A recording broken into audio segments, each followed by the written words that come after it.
Yang puno po, nasi si Matrix sige live asida. Amuka na taram nok chari. Mayam koy lejari si Imphal East District ki Kongba Kethel. Mayam khangbi bra. Kongba Kethel duda sumaina koy khutna saba items mayama koy wana payana semaga saba mayam do. Adugi market duda niko lejari se. Sida lei se. Do mayam na sigi market se. Ka hena koy changna da hai tai kai no da leiriba thong se. Sida leiriba thong si picture pi na. Ano mayam lam thong lan sin tong matam da gari chauba ani thaina ba chan da ba thong du ne ba. Kongbagi thong hai khangna ba du ni. Mayam sida khajali si Kongba turel gi rol nong da phata hodi thada biganu haina iri se. Si khajali si gi maram si do mayam na khangbirang ani phata hodi hondok tana ba ni ko. Sida khajali ba sing se. Ado marui na mayam khoi symmetry sida ngasi Kongbagi thong macha sida kari da mata lakli no. Kongbagi thong akoi gari ani gari chauba ani thaina ba chan da ba sida kari da mata lakli no hai ta ga di. Mayam Nawa Shindamkon haina koi Kongbagi akoi thong macha si heklan thoga Imphal East lom dagi ko somna kan gi mama lom thangba side tagi heklan thokpaga akoina lakchari ba mafam Nawa Shindamkon pre primary teachers training akoigi institute se sidane ba lakchari se mayam pik na ubani mayam manungda kari leibano aduga akoigi nupi macha sing sina koi angang nupi macha sing sina ngasagi teachers training gi institute sida kari ma join tawning ta ga di kari facility leibage haibado mayam yengmina si oza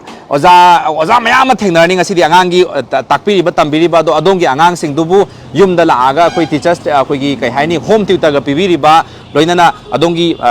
ichana tamhali ba school sing du da anga koi sidagi training loi khraba koi oza sing sina koi gi adomna angang duna adong gi angang do tamhanjari ba school du da oza oi ba phau dum yarang ga doini karam ba school sing da pu khraba ge aduga Nawa Shindamkon haina ming thon ba Kongba Thong Macha gi manakta lei ba koi institute se oza sing gi training institute se sida koi symmetry si gi visit ngasi live on lakchari mayam live ni na mayam asoi bo re yarok pa yai ba ko koi perform to matam da student sing sida budi khoina budi hoi pre appointment budi han lojai symmetry si visit tang lakchage Manipur mayam da perform tang to minasi Nawa Shindamkon sidagi akoigi train tawjari ba student sing sina si bhaw bagi level da work tawi hai bagi akoigi aseng ba akoigi mit na uba pawdam hai tare live oina thajarak pani mayam record tawdana khotha tawdre direct live ni tharai se duna asoiba yaura aga su mayam na ngakpiu hai basi ma koi symmetry si mai kai thamjage just they are in the learning stage mayam na su koi support taw bi boina promote taw bi boina ngasigi symmetry si programming bi bichinau sing khuding makna yengbiu aduga asoiran yaura su mayam na positive feedback sing pibiramu koi just learn taw students sing ni khallaga mayam na koi sisima koi symmetry si mai kai di ahang maktada thamjari mayam Kongba rongi koi sing mai rom dai lakpa matamda koi junction Kongbagi junction lairong mari phangba somna kana Kongba makha na dan dai bam laikai somna kana singjamai thong ta ki bal pareng somna kana Kongba thong achoba ta ki ba pareng do oigadoni ko junction sidagi hek nakanda mayam sida leire Nawa Shindamkon mayam changminar si manungda aduga ngasi gi video sigi manung chana kari koi wari saba ya ba haibadu su mayam mafam sigi koi gi pau phauna jaduna leijari ba koi gi principal ni ai intro tang ai mic san hapiyo maina dum mai dum pai biro ko samaina ming am tang habiyo Nawa Shindamkon gi principal ni mayam ko intro tawjara ka doi sa tang habiyo ai gi ming se chabung bam langlen ai se malom dagi ne ado training center se dai se head mistress oina leijabane ado khoi jo hojik se singjamai 360 langni na ngai jaram bane ado timing se chap chare hadi class hoga bagi keno tawre do preparation loi tawbira bra hore live taga soiba ko pa tawra ka de du su nuai te dana ai na su mayam da bodi haijai in case asoi bra ran yara ga su mayam ngak piyu learn tawri be students ka tani haidana hairi ba ko ado students sing se kaya muk lei gi all together ka khatring ai dam tang haibi ni students haibdi trainee hai tare oja gi train to bi trainee se khoi je batch ki oina hai tare 2020 sit katang lojai ba ko adu kai keno taw doine ado hause class timing oi bari na ado haipet geng minor se class ya ye ado so somna kan so to day care facility ga su lei ba male school su lei bro Nawa Shindamkon jibu kamai kamai to doine khoi se training center ga aduga school sina khoi gi pre gi hai tare ko play group tagi horaga aduga class ki jibo ki oina leijaba hai tare okay day care center ga su dum lei hairi ba ko ado option mayam lei do Nawa Shindamkon je atopada branch oina su lei hai Kongbagi branch na taba atopa branch ama lei hai duna krom na kan doi de no Kongba sigi di khoi handak na han ba to boi ga doine aduga changangai de su lei changangai airport road ta ko aduda su lei je khoi branch okay tak changmina sisna khoi hek chang pad lei sina khoi office oi ga doine ba ko sigi mayam khoi hek chang pagi ado mafam si yam pick na di mapan dagi yam pick na di ui je changa ka da ka space ka u phange โอเคมิสอันนี้ช่วยเลยประมาณเลยอินโทรตั้งตัวบิวเนี่ยว่า principal เราต้องอินโทรต้องตัวบิวเราโมกันนาไว้ด้วยเนาะสินะคุยกี่มิสเตอร์รูนี่นี่กว่ามาในโยกคลาสกันเนาะตัวกันด้วยนี่โยกกี่โฮเรนเดโมมาจ้ำจ้าคราอุดเชียนี่กว่าอย่า prepare ตัวบิวให้ prepare ตัวแต่ก็สู้พี่โยกุยานี่กว่าอะดูก็สินะมิสลักซ์มีมานะอาร์ตคราฟต์ก็ drawing ก็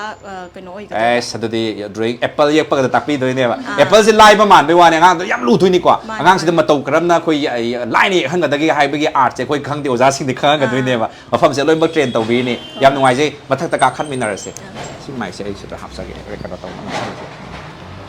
นงานนั้นสิจับขั้นเลยนะสามีสิได้ใช่แม่งเสีย ground floor นี่เลยสิอะโดคุยกี่ first floor พอบุตรกากระตุ้งมาเลยแม่งก็ขั้นมินาร์สิหันไปกี่สิ first กี่ floor แสดงคุย class ตัวกันนี่บอกว่าดูให้เป็นยังมินาร์ส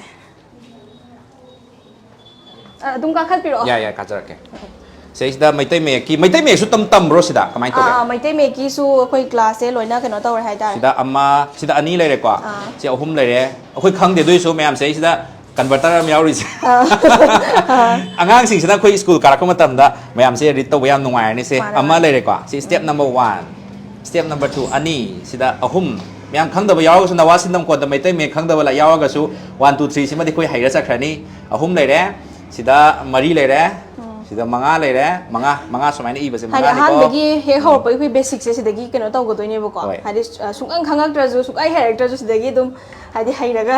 ็จะทันกี่ตัวนี้บ้าโอซานุปีงาตัวนี้ทำร้านนุป้าโอซานุป้าคุยโอซาโอ้ยนี่ไงกันไอ้สุดมีอะไรก็ไม่ตัวอีนุปีงาแต่ละอย่างบ่อยฮันเด็กคุยจะกันเราต้องบุกกี่กว่าโอซาที่สินพัมสิบุอ่างไหลตักไปโอซาสินพัมสิบุนุปีงาแต่ละตัวเดียวให้เป็นนิยมเลยคุยนึกว่าสกูลสิ่งที่มันสัจจะรู้มาทำแต่โอซานุปีงาตัวนี้สมอุจจัยบุกว่าโอซานุป้าสิดีก็อีกโน้มวยสุนันจันทร์เราก็ไม่ตัวจะได้เห็นตัวกี่ดีฮันเด็กมวยยาที่ให้เป็นนั่นตัวบุกว่าฮันเด็กนุปีกี่สินะฮันเด็กอ่างลอยน่าบุกคนน่าบุกกันเราต้องตาระก็สู้ฮันเด็กดุมไม่ยามนะน้องคนบ้าให้บ้าไก่เสียประมาณนี้แต่ละก่อนดูดูนะอายามภาษาคนนุปีน้อยนะกันเราต้องบ้าให้ได้โอเคอะโด in case นุป้าเอาคุยกุมบ้ามาละอากาสมัยนั้นคิดจะ just training program เนี่ยยาวสักกี่ให้ก็สู้นั่งนุป้านี่ยาวไปยาเด็กให้รักกันตัวอีกบ้างเลยเตะบ้าโอเคงั้นสิ่งที่คุยจังมีนักศึกษา student สิ่งตัวนั้นใครได้เลยบีบเนาะ training สิ่งตัวนั้นใครเลยบีบเนาะสิ่งที่ว่าเดี๋ยวนี้เขาจะ class ถ้าเขาก็ได้ปะกี่วันเขาทำเสร็จโอเคสิ่งที่เลยบ้าคุยคิดไม่ยามสุขระ display ตัวอุจจัยก่อ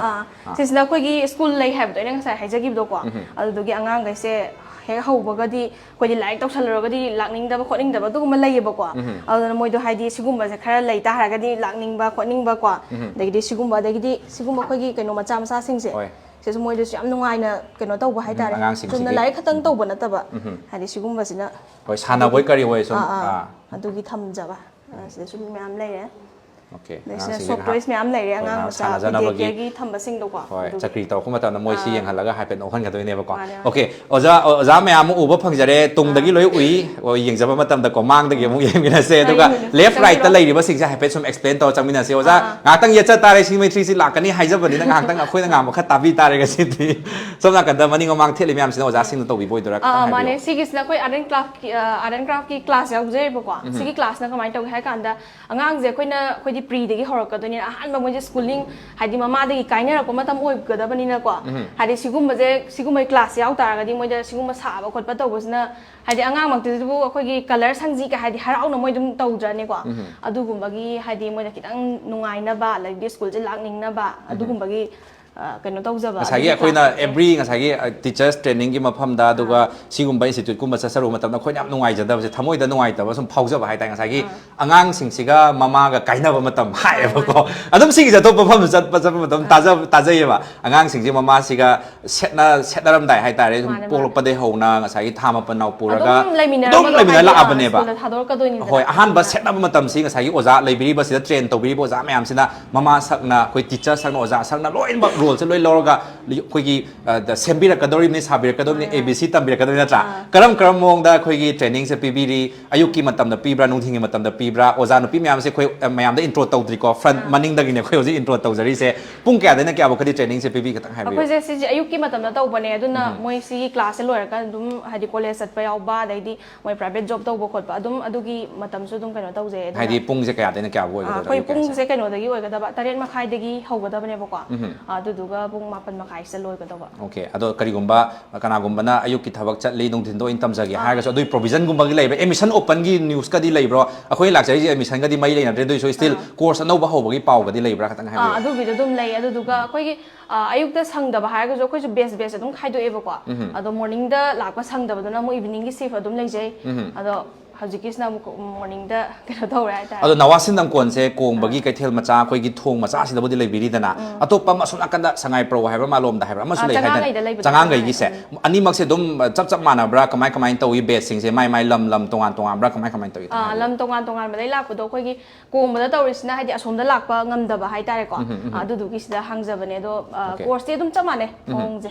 ꯑꯗꯣ ꯃꯔꯨꯑꯣꯏꯅ ꯀꯣꯡꯕꯒꯤ ꯕ꯭ꯔꯥꯟꯁꯁꯦ ꯂꯥꯛꯄꯤꯔꯤꯕ ꯑꯩꯈꯣꯏꯒꯤ ꯏꯆꯜꯁꯤꯡ ꯍꯥꯏꯇꯥꯔꯦ ꯇ꯭ꯔꯦꯅꯤꯁꯤꯡ ꯇꯨꯡꯒꯤ ꯑꯣꯏꯕ ꯐ꯭ꯌꯨꯆꯔꯒꯤ ꯑꯣꯏꯕ ꯇꯤꯆꯔꯁꯤꯡ ꯑꯣꯖꯥ ꯑꯉꯥꯡꯁꯤꯡꯒꯤ ꯑꯣꯖꯥꯁꯤꯡꯁꯦ ꯁꯤ ꯃꯈꯣꯏꯁꯦ ꯑꯌꯥꯝꯕꯅ ꯀꯣꯡꯕ ꯁ꯭ꯋꯥꯏꯒꯤ ꯑꯦꯔꯤꯌꯥ ꯑꯣꯏꯕ꯭ꯔꯥ ꯑꯔꯥꯞꯄꯗꯒꯤꯁꯨ ꯌꯥꯎꯕ꯭ꯔꯥ ꯀꯃꯥꯏ ꯇꯧꯏ ꯃꯣꯏꯒꯤ ꯂꯩꯕꯒꯤ ꯐꯦꯁꯤꯂꯤꯇꯤꯒ ꯁꯨꯝ ꯄꯤꯕꯤꯕ꯭ꯔꯥ ꯀꯃꯥꯏ ꯇꯧꯏ ꯁ꯭ꯋꯥꯏꯗꯒꯤꯁꯨ ꯑꯗꯨꯝ ꯌꯥꯎꯏ ꯑꯗꯨꯒ ꯑꯔꯥꯞꯄꯗ ꯑꯩꯈꯣꯏꯒꯤ ꯂꯥꯛꯄ ꯐꯔꯛ ꯇꯥꯔꯒ ꯍꯥꯏꯗꯤ ꯇ꯭ꯔꯦꯅꯤꯡꯁꯤꯗ ꯌꯥꯝ ꯌꯥꯎꯖꯅꯤꯡꯕ ꯍꯥꯏꯇꯥꯔꯦꯀꯣ ꯑꯗꯨꯒꯨꯝꯕꯁꯨ ꯂꯩ ꯑꯗꯨꯒꯤꯗꯤ ꯑꯩꯈꯣꯏꯅ ꯍꯣꯁꯇꯦꯜ ꯐꯦꯁꯤꯂꯤꯇꯤ ꯑꯗꯨꯝ ꯄꯤ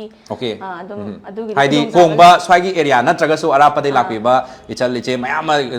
ꯑꯣꯖꯥꯒꯤ ꯁꯤꯟꯐꯝꯁꯤꯕꯨ ꯄꯥꯝꯕꯤꯗꯅ ꯂꯥꯛꯄꯤꯔꯒꯁꯨ ꯉꯁꯥꯏꯒꯤ ꯍꯣꯁꯇꯦꯜ ꯐꯦꯁꯤꯂꯤꯇꯤꯁ ꯊꯝꯕꯤ ꯍꯥꯏꯕꯤꯕꯅꯦꯕ ꯑꯁ ꯌꯥꯝ ꯅꯨꯡꯉꯥꯏ ꯑꯗꯨꯃꯗꯤ ꯑꯗꯣ ꯁꯨꯝ ꯎꯠꯄ ꯌꯥꯕ ꯀꯩ ꯂꯩ ꯑꯣꯖꯥꯁꯤꯡꯁꯤꯒꯤ ꯉꯁꯤꯗꯤ ꯈꯇꯪ ꯇꯦꯂꯦꯟꯁꯤꯡ ꯈꯇꯪꯁꯨ ꯁꯤ ꯃꯩꯇ꯭ꯔꯤꯁꯤꯒꯤ ꯐꯣꯂꯣꯋꯔꯁꯤꯡ ꯌꯦꯡꯕꯤꯔꯤꯕ ꯃꯌꯥꯝꯗ ꯑꯗꯨꯝꯇ ꯎꯠꯃꯤꯟꯅꯁꯤ ꯀꯩ ꯎꯠꯄ ꯌꯥꯏ ꯈꯇꯪ ꯁꯤꯟꯕꯤꯌꯨ ꯃꯤꯁꯇꯔ ꯑꯗꯨꯝ ꯇꯧꯕꯤꯔꯛꯑꯣꯅꯦ ꯍꯥꯏꯗꯤ ꯃꯣꯏ ꯀ꯭ꯂꯥꯁ ꯇꯧꯕꯒꯤ ꯑꯗꯨꯝ ꯑꯩꯈꯣꯏ ꯑꯗꯨꯝ ꯃꯥꯏꯛ ꯃꯉꯣꯟꯗ ꯑꯝꯇ ꯍꯥꯞꯄꯤꯔꯣ ꯑꯗꯨꯗꯨꯒ ꯉꯁꯤꯒꯤ ꯊꯧꯔꯝꯁꯤꯒ ꯃꯩ ꯂꯩꯅꯅ ꯏꯟꯇ꯭ꯔꯣ ꯃꯇꯦꯛ ꯑꯃꯇꯪ ꯇꯧꯕꯤꯔꯣ ꯃꯤꯁꯀꯤ ꯑꯗꯨꯗꯨꯒ ꯉꯁꯤꯒꯤ ꯊꯧꯔꯝꯁꯤꯒ ꯃꯩ ꯂꯩꯅꯅ ꯑꯩꯈꯣꯏꯒꯤ ꯈꯇꯪ ꯀꯩ ꯄꯔꯐꯣꯔꯝ ꯇꯧꯍꯟꯕꯤꯗꯣꯏꯅꯣ ꯈꯇꯪ ꯍꯥꯏꯕꯤꯌꯨ ꯑꯍꯥꯟꯕꯒꯤ ꯑꯣꯏꯅ ꯑꯣꯄꯅꯤꯡ ꯃꯤꯡ ꯍꯥꯟꯅꯇꯪ ꯑꯩ ꯃꯤꯡ ꯑꯅꯟꯗꯤ ꯑꯩ ꯆꯥꯡꯉꯥꯏ ꯃꯈꯥ ꯂꯩꯀꯥꯏꯗꯒꯤꯅꯦ ꯑꯗꯣ ꯁꯤꯗꯩꯁꯤꯗ ꯀꯩ ꯍꯥꯏꯅꯤ ꯑꯩ 9 ꯁꯨꯕ ꯕꯦꯁ ꯑꯣꯏꯅ ꯄꯨꯖꯕꯅꯦ 9 ꯁꯨꯕ ꯌꯥꯝ ꯑꯗꯨꯗꯤ ꯌꯥꯝ ꯀꯨꯏꯔꯕꯖꯥꯠꯅꯤꯗ ꯑꯩꯈꯣꯏ ꯂꯣꯟꯆ ꯇꯧꯕ ꯍꯥꯏꯒꯗ꯭ꯔꯥ ꯏꯁꯇꯥꯕ꯭ꯂꯤꯁ ꯇꯧꯕ ꯍꯥꯏꯒꯗ꯭ꯔꯥ 2000 ꯀꯌꯥꯗꯒꯤ ꯑꯣꯏꯒꯗꯣꯏꯅꯣ 2017 ꯗꯒꯤ ꯇꯧꯕ ꯑꯣꯏꯕ 2017 ꯗꯒꯤꯅꯦ ꯑꯗꯨꯗꯤ ꯌꯥꯝ ꯀꯨꯏꯔꯦ 8 ꯁꯨꯕ ꯕꯦꯠꯁꯅꯦꯕꯀꯣ ꯂꯥꯛꯏꯁꯦ ꯑꯣꯀꯦ ꯑꯗꯣ ꯀꯔꯤ ꯄꯔꯐꯣꯔꯝ ꯇꯧꯍꯟꯕꯤꯕ ꯌꯥꯅꯤ ꯑꯝꯇꯪ ꯍꯥꯏꯕꯤꯌꯨ ꯑꯍꯥꯟꯕꯒꯤ ꯑꯣꯏꯅ ꯑꯣꯄꯅꯤꯡ ꯁꯣꯡ ꯑꯣꯏꯅ ꯆꯞ ꯃꯥꯟꯅꯅ ꯁꯛꯑꯁꯦ ꯑꯣꯄꯅꯤꯡ ꯁꯣꯡ ꯁꯅꯥ ꯂꯩꯕꯥꯛ ꯃꯅꯤꯄꯨꯔꯒꯗꯤ ꯇꯧꯔꯣꯏꯀꯣ ꯑꯩꯈꯣꯏꯒꯤ ꯁ꯭ꯇꯦꯠ ꯁꯣꯡꯒꯗꯤ ꯇꯥꯛꯄꯤꯕ꯭ꯔꯥ ꯀꯃꯥꯏꯅ ꯇꯧꯏ ꯁꯤꯁꯨ ꯍꯩꯇꯕ ꯌꯥꯗꯕꯅꯤ ꯇꯥꯛꯄꯤꯕ꯭ꯔꯥ ꯀꯃꯥꯏꯅ ꯇꯧꯏ ꯇꯥꯛꯑꯦ ꯑꯗꯨꯝꯕꯗꯤ ꯂꯣꯏ ꯇꯥꯛꯑꯦ ꯍꯥꯏꯗꯤ ꯃꯣꯏꯗꯤ ꯂꯣꯏꯁꯤꯜꯂꯛꯀꯗ꯭ꯔꯣꯕꯅꯤꯅ ꯑꯗꯨꯒꯤꯗꯤ ꯂꯣꯏꯅ ꯍꯩꯔꯦ ꯑꯗꯨꯃꯛꯇꯤ ꯁꯛꯍꯜꯂꯔꯣꯏꯁꯦ ꯀꯩꯅꯣꯗ ꯌꯥꯝ ꯇꯥꯡꯅ ꯁꯛꯁꯦꯕꯀꯣ ꯁꯅꯥ ꯂꯩꯕꯥꯛ ꯃꯅꯤꯄꯨꯔꯁꯦ ꯌꯥꯝ ꯃꯔꯨꯑꯣꯏꯕ ꯁꯣꯡꯅꯤ ꯁ꯭ꯇꯦꯠ ꯁꯣꯡꯅꯤ ꯑꯗꯣ ꯍꯧꯖꯤꯛ ꯄꯔꯐꯣꯔꯝ ꯇꯧꯕꯤꯗꯣꯏꯁꯤꯅ ꯀꯔꯤꯅꯦꯕ ꯑꯝꯇꯪ ꯍꯥꯏꯕꯤꯌꯨ ꯑꯩꯈꯣꯏ ꯀ꯭ꯂꯥꯁꯀꯤ ꯑꯣꯄꯅꯤꯡ ꯁꯣꯡ ꯍꯥꯟꯅ ꯇꯧꯖꯔꯛꯑꯒꯦ ꯑꯗꯣ ꯆꯩꯒꯁꯨ ꯎꯕ ꯐꯪꯉꯤꯁꯦ ꯑꯩꯈꯣꯏ ꯇ꯭ꯔꯦꯅꯤꯁꯤꯡꯁꯤꯕꯨ ꯆꯩꯅꯒ ꯐꯨꯕ꯭ꯔꯣ ꯀꯃꯥꯏ ꯇꯧꯒꯦ ꯆꯩꯒꯁꯤꯕꯨ ꯀꯃꯥꯏꯅ ꯇꯧꯕ ꯑꯝꯇ ꯍꯥꯏꯕꯤꯌꯨꯅꯦ ꯃꯇꯥꯡ ꯆꯥꯔꯀꯥꯟꯗ ꯑꯗꯨꯝ ꯁꯤꯖꯤꯟꯅꯩ ꯆꯩꯁꯨ ꯑꯝꯇ ꯄꯥꯏꯕꯤꯌꯨ ꯀꯔꯝꯕ ꯃꯑꯣꯡꯗꯒ ꯆꯩꯗ ꯐꯨꯕꯤꯒꯦ ꯍꯥꯏꯗꯤ ꯂꯩꯁꯥꯕꯤꯁꯨ ꯐꯥꯔꯕꯅꯦ ꯑꯉꯥꯡ ꯅꯨꯄꯤ ꯃꯆꯥꯁꯤꯡꯁꯦꯀꯣ ꯑꯗꯣ ꯃꯣꯏꯁꯤꯡꯁꯤꯕꯨ ꯐꯨꯕꯒ ꯅꯥꯏꯕ꯭ꯔꯥ ꯒ꯭ꯌꯥꯟ ꯂꯣꯏ ꯇꯥꯔꯕ ꯃꯣꯏ ꯉꯥꯛꯇꯅꯤ ꯍꯥꯏꯗꯤ ꯃꯣꯏꯒꯤ ꯇꯦꯁ ꯑꯃꯨꯛ ꯇꯧꯋꯦꯕꯀꯣ ꯇꯦꯁ ꯇꯧꯕ ꯀꯥꯟꯗ ꯍꯥꯏꯗꯤ ꯑꯩꯈꯣꯏꯅ ꯄꯤꯕ ꯃꯥꯔꯛꯇꯣ ꯄꯥꯁ ꯃꯥꯔꯛ ꯌꯧꯕ ꯉꯝꯗꯕ ꯌꯥꯎꯕ꯭ꯔꯅꯦ ꯌꯥꯎꯔꯝꯃꯣꯏꯗ ꯑꯗꯣ ꯁꯨꯝ ꯇꯧꯕꯁꯤꯅ ꯈꯤꯇꯪ ꯍꯣꯠꯅꯅꯤꯡꯕ ꯂꯩꯗꯅꯀꯣ ꯍꯣꯏ ꯑꯗꯨꯒꯨꯝꯕꯒꯤ ꯍꯣꯏ ꯌꯥꯝ ꯀꯟꯅꯗꯤ ꯐꯨꯔꯝꯃꯣꯏ ꯅꯥꯔꯝꯃꯣꯏ ꯍꯥꯏꯅ ꯈꯜꯂꯤꯗ ꯑꯩꯈꯣꯏꯁꯨ ꯆꯩ ꯂꯣꯏ ꯆꯥꯔꯛꯏ ꯅꯠꯇ꯭ꯔꯅꯦ ꯅꯥꯅꯕꯩ ꯉꯥꯛꯇꯁꯨ ꯅꯠꯇꯦ ꯍꯥꯏꯗꯤ ꯃꯣꯏꯗꯣ ꯃꯤ ꯑꯃꯃꯝ ꯑꯣꯏꯕ ꯉꯝꯅꯕꯒꯤꯅꯦ ꯍꯥꯏꯇꯥꯔꯦ ꯍꯣꯏ ꯑꯗꯣ ꯄ꯭ꯔꯦꯌꯔꯗ ꯃꯥꯏ ꯑꯣꯟꯁꯟꯃꯤꯟꯅꯁꯦ ꯄ꯭ꯔꯦꯌꯔꯁꯤꯒꯤ ꯃꯃꯤꯡꯁꯦ ꯀꯩ ꯍꯥꯏꯅ ꯊꯣꯜꯂꯤ ꯃꯤꯁ ꯑꯝꯇꯪ ꯃꯌꯥꯝꯗ ꯑꯝꯇꯪ ꯏꯟꯇ꯭ꯔꯣ ꯇꯧꯕꯤꯌꯨ ꯃꯤꯁꯅ ꯑꯗꯨꯝ ꯍꯥꯏꯕꯤꯔꯛꯑꯣ ꯁ꯭ꯀꯨꯜ ꯑꯣꯄꯅꯤꯡ ꯁꯣꯡꯁꯦ ꯃꯃꯤꯡ ꯍꯥꯏꯕꯤꯌꯣ ꯑꯣ ꯑꯩꯈꯣꯏ ꯁꯤꯟꯗꯝꯁꯪ ꯑꯩꯈꯣꯏ ꯁꯤꯟꯗꯝꯁꯪꯁꯦ ꯃꯌꯥꯝ ꯇꯥꯃꯤꯟꯅꯔꯁꯤ ꯑꯗꯨꯒ ꯃꯐꯝꯁꯤꯒꯤ ꯅꯋꯥ ꯁꯤꯟꯗꯝꯀꯣꯟꯗ ꯑꯩꯈꯣꯏꯒꯤ ꯇ꯭ꯔꯦꯅꯤꯡ ꯂꯧꯕꯤꯔꯤꯕ ꯇ꯭ꯔꯦꯅꯤꯁꯤꯡꯒ ꯂꯣꯏꯅꯅ ꯉꯁꯤꯒꯤ ꯊꯧꯔꯝ ꯑꯁꯤꯒꯤ ꯍꯥꯏꯇꯥꯔꯦ ꯁꯤꯡꯃꯩꯇ꯭ꯔꯤꯁꯤꯒꯤ ꯊꯧꯔꯝ ꯑꯁꯤꯕꯨ ꯑꯣꯛꯄꯤꯔꯤꯕꯤ ꯃꯤꯁꯀꯤ ꯃꯃꯤꯡꯗꯣ ꯑꯅꯟꯗꯤ ꯍꯥꯏꯕꯅꯤꯀꯣ ꯃꯤꯁ ꯑꯅꯟꯗꯤꯒ ꯂꯣꯏꯅꯅ ꯃꯌꯥꯝ ꯄꯨꯟꯅ ꯁꯛꯃꯤꯟꯅꯕꯒꯤ ꯄꯔꯐꯣꯔꯃꯦꯟꯁ ꯃꯌꯥꯝ ꯑꯍꯥꯟꯕꯃꯛꯇꯗ ꯁꯤꯡꯃꯩꯇ꯭ꯔꯤꯁꯤꯒꯤ ꯌꯦꯡꯕꯤꯔꯤꯕ ꯏꯆꯤꯜ ꯏꯅꯥꯎ ꯈꯨꯗꯤꯡꯃꯛꯇ ꯇ꯭ꯔꯤꯠ ꯑꯁꯤ ꯄꯤꯖꯔꯤ ꯇ꯭ꯔꯤꯠ ꯍꯥꯏꯕꯗꯤ ꯇꯥꯃꯤꯟꯅꯁꯤ ꯍꯥꯏꯖꯕꯅꯤ ꯃꯌꯥꯝ ꯁꯦꯌꯔ ꯇꯧꯕꯤꯔꯝꯃꯣ ꯆꯥꯕꯒꯤ ꯅꯠꯇꯦꯀꯣ ꯇ꯭ꯔꯤꯠ ꯍꯥꯏꯔꯒ ꯅꯋꯥ ꯁꯤꯟꯗꯝꯀꯣꯟꯒꯤ ꯑꯩꯈꯣꯏꯒꯤ ꯁ꯭ꯇꯨꯗꯦꯟꯁꯤꯡꯁꯤ ꯀꯌꯥꯝ ꯕꯣꯜ ꯑꯣꯏ ꯀꯌꯥꯝ ꯀꯣꯟꯐꯤꯗꯦꯟꯠ ꯂꯩ ꯍꯥꯏꯕꯗꯣ ꯃꯌꯥꯝ ꯄꯨꯟꯅ ꯌꯦꯡꯃꯤꯟꯅꯔꯁꯤ ꯍꯧꯔꯁꯤ 1 2 3 start ꯑꯩꯈꯣꯏ ꯁꯤꯟꯗꯝꯁꯪꯁꯤꯗ ꯄꯨꯜꯂꯤ ꯅꯨꯡꯇꯤꯒꯤ ꯑꯣꯖꯩꯒꯤ ꯂꯟꯕꯨ ꯇꯥꯅꯕ ꯑꯊꯣꯏꯕ ꯃꯤꯕꯨ ꯑꯣꯏꯅꯕ ꯑꯊꯣꯏꯕ ꯃꯐꯝꯅꯤ ꯑꯩꯈꯣꯏꯒꯤ ꯁꯤꯟꯗꯝꯁꯪ ꯑꯩꯈꯣꯏ ꯁꯤꯟꯗꯝꯁꯪꯁꯤꯗ ꯄꯨꯜꯂꯤ ꯅꯨꯡꯇꯤꯒꯤ ꯑꯣꯖꯥꯁꯤꯡꯒꯤ ꯃꯤꯅꯨꯡꯁꯤ ꯊꯧꯖꯥꯜ ꯀꯥꯗ ꯊꯋꯥꯏ ꯌꯥꯎꯅ ꯏꯍꯩ ꯇꯥꯟꯁꯤ ꯆꯥꯟꯅꯔꯕ ꯃꯔꯨꯞꯁꯥ ꯑꯩꯈꯣꯏꯗꯤ ꯍꯌꯦꯡꯒꯤ ꯌꯨꯝꯕꯤꯅꯤ ꯑꯅꯥꯟꯕꯗ ꯆꯩꯁꯨꯅꯤ ꯑꯃꯝꯕꯗ ꯊꯥꯎꯃꯩꯅꯤ ꯄꯨꯝꯅꯃꯛꯀꯤ ꯍꯧꯔꯛꯐꯝ ꯏꯍꯩ ꯂꯟꯅꯤ ꯑꯊꯣꯏꯕ Happy morning. Yam nungai nungai bana tumgi bu tawe ado aseng bagi di hojiki isai do yam nungsi ba masu phawe asagi Nawa Shindamkon sigi oina anthem gi type ta oina leibra kamai tawi Koi si school ji oina tongana ka dong sabane haidi no magi oiba kogi ngasagi training je hodringai da dom sakpi ba prayer oina sakpi da nungsi ko sigi haida ta ba da haidi isa institute sida leibiri ba thawai hapiri ba training sing sina da dum bene nusirang han khale khoi dong phadok laksa ba khoi ta matam da feel tawri sa dum matik penja ba hai ta I badi kara na ga I ja no isai maximum kara na ja knowledge ni taga share mem di kana no ida mem thoi hai di koi school ji ge founder amtang intro amtang tau biu ne yar ga di founder do ngasi gi di unadri amtang kau san biu yar ga di yam nuai do male wari si mapung pha dong male ai wahang amtang lak sa ge mai si sumai dom pai biro ba ai wahang lak sa ge intro amtang tau biu founder ga do ni ko tang lak sa la ga hai biu ming do tang ga hai biu ai ming thoi lai shram aina khoigi school sigi founder kam principal haitare si oijabani Nawa Shindamkon se kari gi tabakta khoigi kari wakhalon da khoigi establish tau ibano tang den tak ma tang thambi akhoina ngasi kai haitare tungi hogala iba yumbirel sing haitare angang sing se akhoi se akhoina sum nahwai dagi hona khoi laik tamak pa matamda asoiba mayam ama haidi soirak pasing se adudo sumthok ningbagi haitare ai ahan badadi training se tauge haibase ai khanjaram deba ko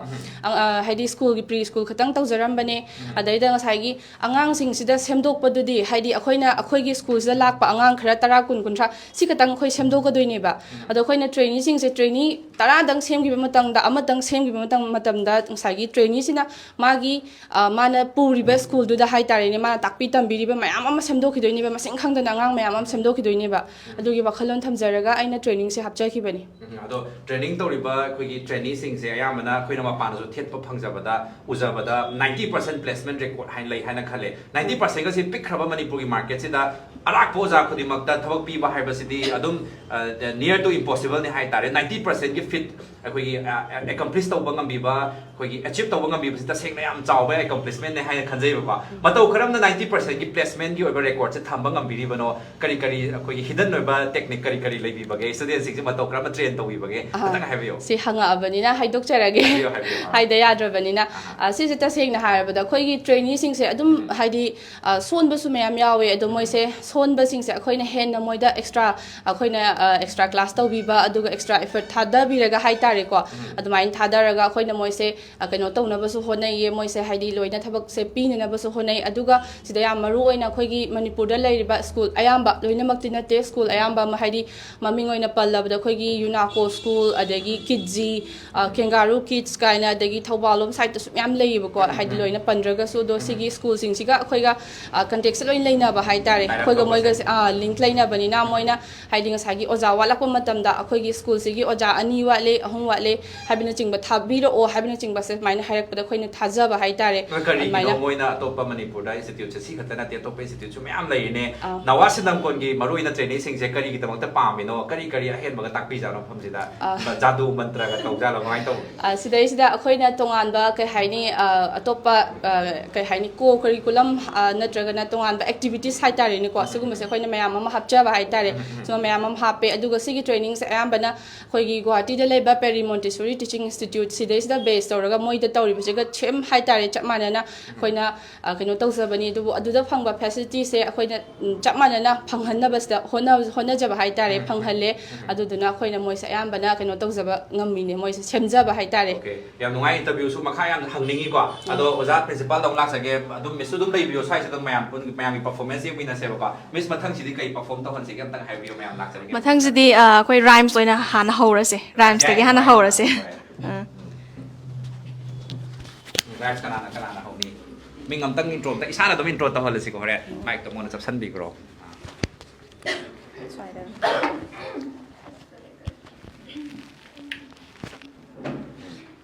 mình sẽ cây bao cây vào giá cái miski mình làmได้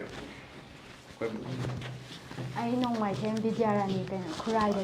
yang wang grace stage matak si kakap matam da ayo dai no intana re ado yam nungai khoi oja da ngasai height lei ba hai basi su yam na plus point oi loina na stage aba sumain thambiri basi su school khudi mak to sumain stage loi lei ko nei stage ta yang ang sing ga lau thra ka doi ne ba chai pai ra ga ado ming dom tak hai biu de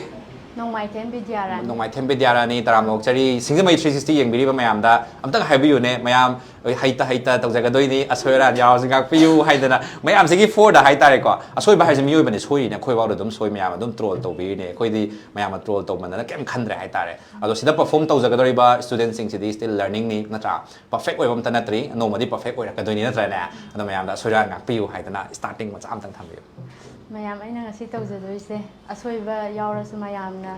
Sidabi kano ngangbiyo. Hoi yare let's hope for the best. Katang hauna haisi ko microphone si katang laptop na layer male. So makangi iCard sida kita ai sai microphone si ngak sam ni sai na ha sinang mo khon yang pi ba. Si iCard sida ito. Sida na sakta. Sakta. Thambra yare.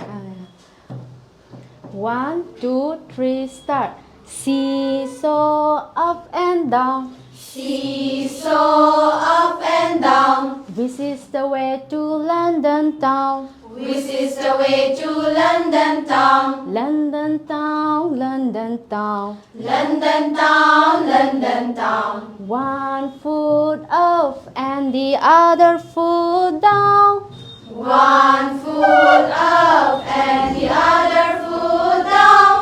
And that is the way to London town. London town, London town. And that is the way to London town. London town, London town.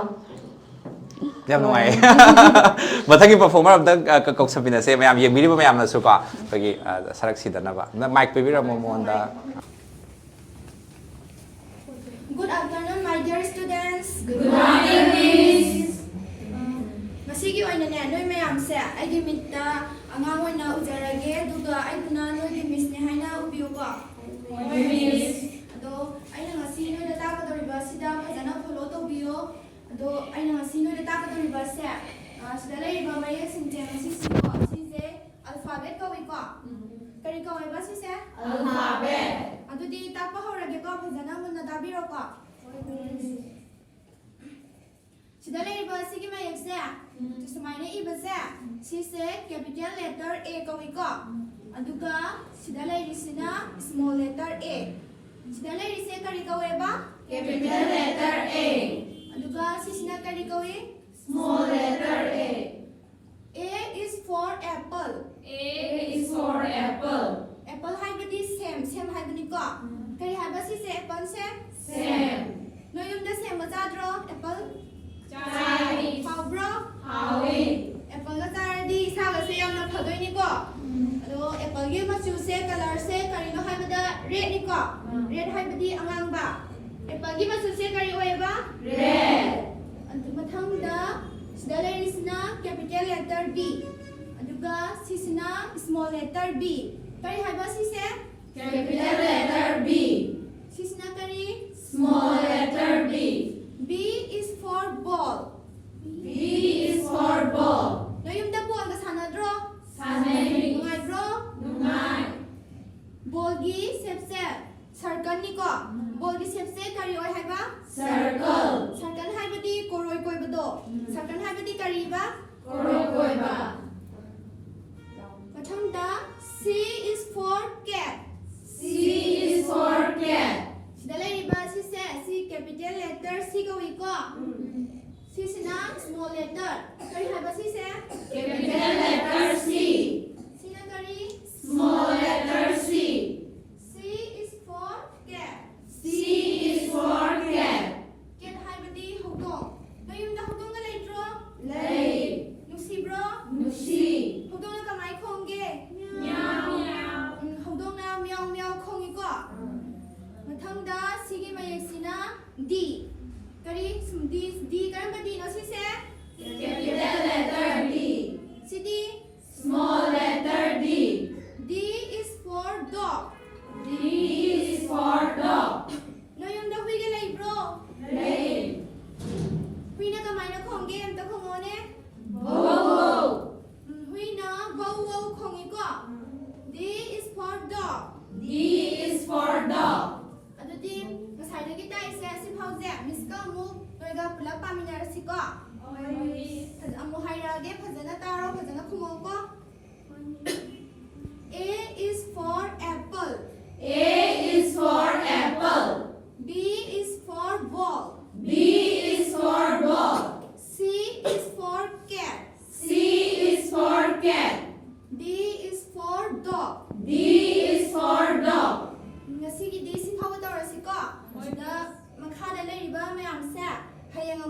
ꯄꯨꯂꯞ ꯇꯥꯒꯦꯀꯣ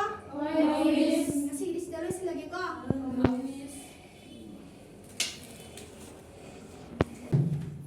Happy afternoon, my dear students. Happy afternoon, Miss. Ngasine, Miss noida wari maligeko. Noi wari taningbro, taningdabro? Taningge, Miss. Pupu hoinaga wari libi, bro, mama hoinaga? Libi. Ado Miss ngas noida wari maligeko. Miss. Miss na noida lidu wari se. Nong shama gane, theba magi wari niko. Noi umang na to khangbro? Umang haibadine, uga mayam hauraga saga mayam leibado. Adudo umang gawiko. Adaisudane matam amadane umang amakak leirambeko. Umang sidane sa mayam leirambeko. Sa mayam sige ningthause. Ngasai nong sa haibase sinsa oirambeko. Nong sa gi khangbro? Nong sa haibadi lain-do khujin ga sumaina sangba yamna sathiba masam ga sumaina jom zombedo machugado hangapan haibado hangapan ni yellow color duniko